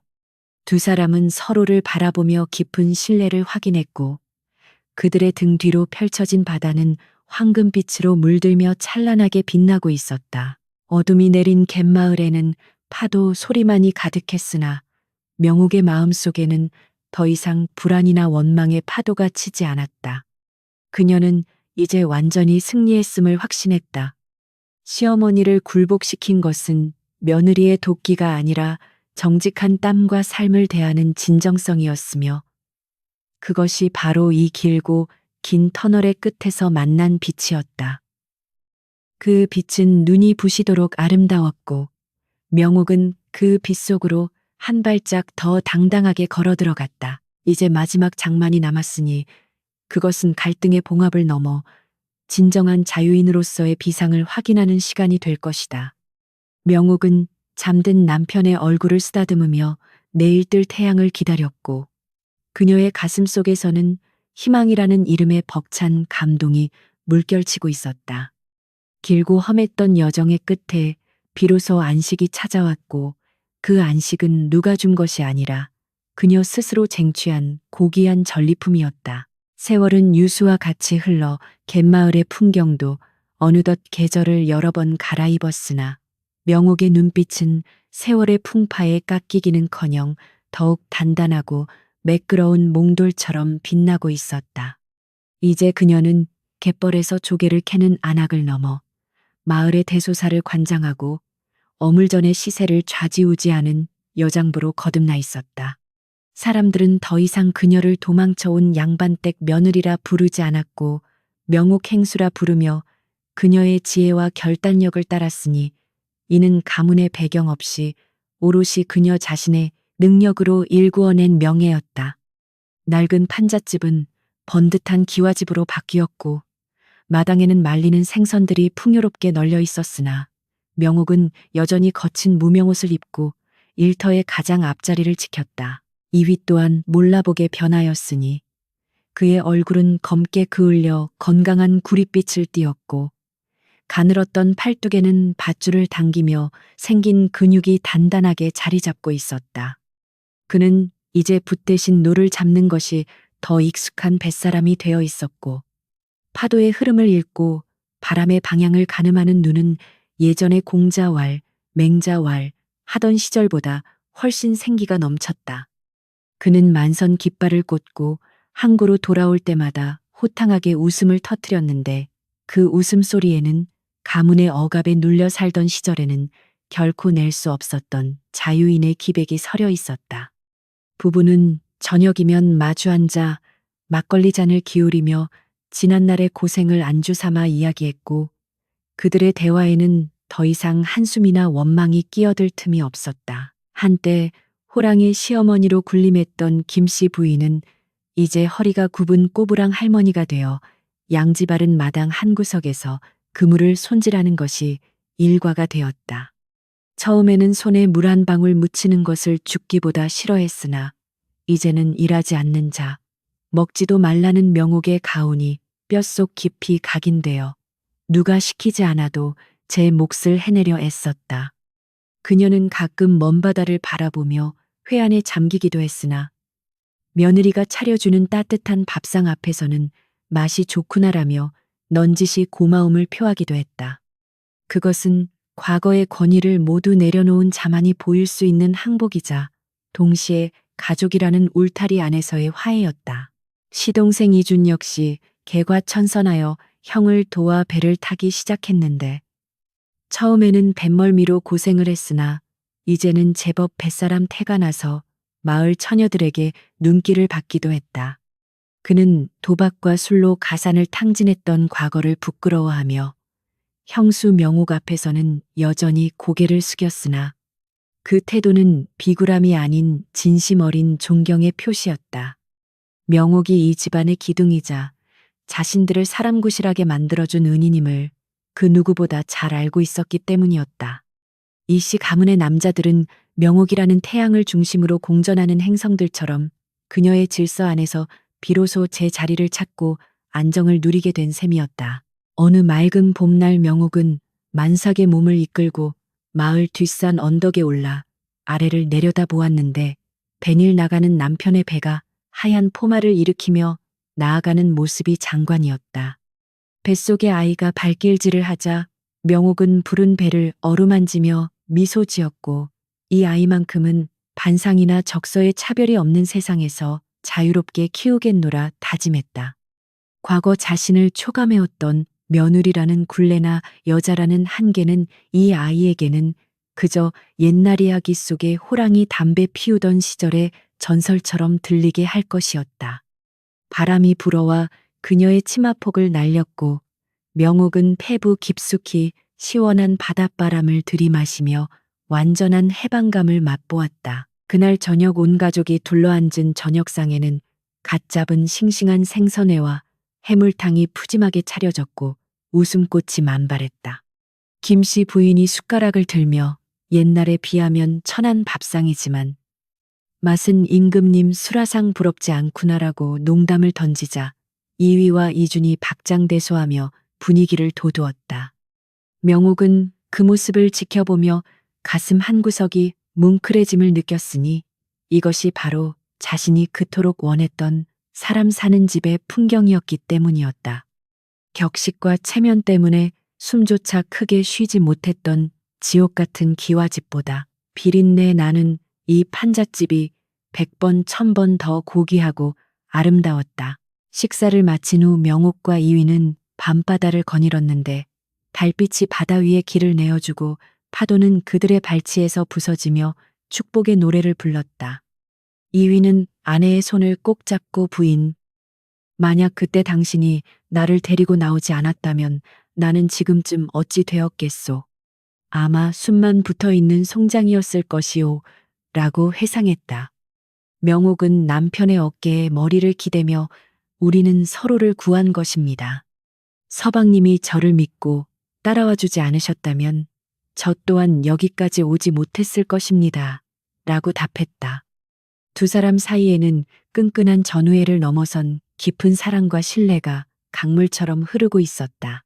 명옥은 밤하늘을 올려다보며 친정아버지가 남기신 사람은 누구나 귀하다는 말씀을 다시금 떠올렸다.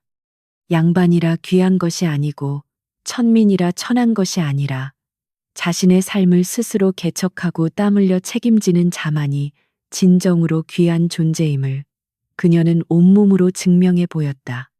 그녀는 이제 더 이상 누군가의 며느리도 아니고 누군가의 아내로만 불리는 존재도 아니었으며 오직 전명옥이라는 이름 석자로 세상과 당당히 마주하고 있었다. 그녀의 손에 낀 낡은 눈가락지는 달빛을 받아 영롱하게 빛났고 그것은 그녀가 쟁취한 승리의 훈장과도 같았다. 다음 날 새벽 명옥은 진통을 느끼고 아이를 낳았는데 우렁찬 울음소리가 갯마을의 아침을 깨우며 새로운 생명의 탄생을 알렸다. 아이를 받아든 김씨 부인은 눈물을 흘리며 고맙다. 우리 가문의 대를 잇게 해주어 고맙다라고 중얼거렸으나 명옥은 아이를 품에 안으며 속으로 되뇌었다. 이 아이는 가문의 대를 잇는 도구가 아니라 제 이름으로 살아갈 자유인이다. 이휘는 아들과 아내를 번갈아 보며 세상을 다 얻은 듯 기뻐했고 마을 사람들은 떡과 미역을 들고 찾아와 축하 인사를 건넸다. 아이가 자라 걸음마를 떼고 말문이 트일 무렵 명옥은 아이의 손을 잡고 바닷가로 나갔는데 아이는 넓은 바다를 보며 멜르르 웃음을 터뜨렸다. 명옥은 아이에게 수평선을 가리키며 보아라. 저 바다처럼 너의 세상도 끝이 없을 것이다. 누구의 눈치도 보지 말고 네가 가고 싶은 곳으로 가거라라고 축복해 주었다. 아이는 엄마의 말을 알아들었는지 고개를 끄덕이며 모래사장을 뛰어다녔고 그 작은 발자국들은 파도에 씻겨 지워졌으나 아이의 미래는 그 무엇으로도 지울 수 없는 선명한 빛으로 가득 차 있었다. 세월이 흘러 명옥의 머리에도 희끗희끗한 서리가 내렸지만 그녀의 기백은 여전히 마을의 등대처럼 굳건했다. 그녀는 가끔 젊은 날 자신을 가두었던 그 높은 담장 안의 삶을 떠올려 보곤 했으나 그것은 이제 아련한 전생의 기억처럼 희미하게 느껴질 뿐이었다. 그녀가 선택한 길은 험하고 고단했지만 단 한순간도 후회하지 않았으니 그 길 위에는 항상 남편과 가족 그리고 땀 흘려 얻은 정직한 행복이 함께했기 때문이었다. 그녀는 자신의 인생이라는 책의 마지막 장을 덮으며 스스로에게 조용히 박수를 보냈다. 어느 날 저녁 노을이 붉게 타오르는 바닷가에선 명옥과 이휘는 서로를 바라보며 빙긋이 웃었다. 부인, 다음 생에도 나와 함께 하겠소. 이휘의 짓궂은 질문에 명옥은 짐짓 딴청을 피우며 대답했다. 글쎄요. 그때 가서 서방님이 밥값을 제대로 하는지 보고 결정하겠습니다. 두 사람의 웃음소리가 바람을 타고 멀리 퍼져나갔고 갈매기들은 그들의 머리 위를 선회하며 평화로운 춤을 추었다. 그들은 더 이상 과거에 얽매이지 않았고 미래를 두려워하지도 않았으며 오직 현재라는 파도 위를 유유히 항해하는 노련한 선장들이었다. 명옥은 바다를 향해 두 팔을 벌리고 깊은 숨을 들이마셨는데 가슴속에 응어리졌던 한은 이미 오래전에 녹아 없어졌고 그 자리에는 벅차오르는 흥만이 가득 차올랐다. 그녀는 소리 높여 외치고 싶었다. 나는 노비가 아니다. 나는 며느리라는 이름의 죄인이 아니다. 나는 이 넓은 세상의 당당한 주인이다. 그녀의 침묵의 외침은 파도 소리에 섞여 우주 끝까지 닿을 듯했고 그녀의 영혼은 그 어느 때보다 가볍고 자유로웠다. 태양이 수평선 너머로 완전히 몸을 감추고 어둠이 찾아왔으나 명옥의 눈동자는 별처럼 초롱초롱하게 빛나고 있었다. 그녀는 남편의 손을 잡고 집으로 향하는 발걸음을 옮겼고 그 길은 비록 흙길이었으나 그녀에게는 비단길보다 더 화려하고 아름다운 꽃길이었다. 뒤에서 불어오는 바람이 그녀의 등을 밀어주었고 그녀는 거칠 것 없이 앞으로 나아갔다. 이야기는 여기서 끝이 나지만 그들의 삶은 멈추지 않고 계속될 것이니 내일은 또 내일의 태양이 뜰 것이고 그들은 또다시 그물을 던지고 굴을 까며 살아갈 것이다. 그러나 그 반복되는 일상은 지루한 형벌이 아니라 살아있음을 확인하는 축복의 의식이 될 것이다. 명옥과 이휘, 그리고 그들의 가족은 이 갯마을에서 영원히 전설로 남을 것이며 그들이 보여준 용기와 사랑은 억압받는 모든 이들에게 작은 희망의 불씨가 될 것이다. 마지막으로 명옥은 대문을 열고 들어가며 뒤를 돌아보았고 그곳에는 끝없이 펼쳐진 바다와 하늘이 맞닿아 있었다. 비로소 그녀는 완전해졌다. 며느리는 노비가 아니라는 그 당연한 진리를 깨닫기 위해 먼 길을 돌아왔으나 그 길 끝에서 만난 풍경은 눈물이 날 만큼 아름다웠다. 문이 닫히고 집안에서 새어나오는 따뜻한 불빛이 어둠을 밝혔다. 그것으로 충분했다. 폭풍우가 지나간 자리에는 눈부신 태양과 끝없는 바다가 기다리고 있었습니다. 명옥과 이휘. 두 사람은 비단옷을 벗고 거친 무명옷을 입었지만 그 어느 때보다 당당하고 자유로운 주인이 되었습니다. 가문의 허울을 벗어던지고 스스로 땀 흘려 쟁취한 그들의 행복. 그것은 억압받는 모든 이들에게 전하는 작은 희망의 등불이 될 것입니다. 이야기는 여기서 끝나지만 저 바다 어딘가에서 그들은 오늘도 힘차게 삶의 노를 젓고 있을 것입니다. 청취해 주셔서 감사합니다. 구독과 좋아요는 큰 힘이 됩니다.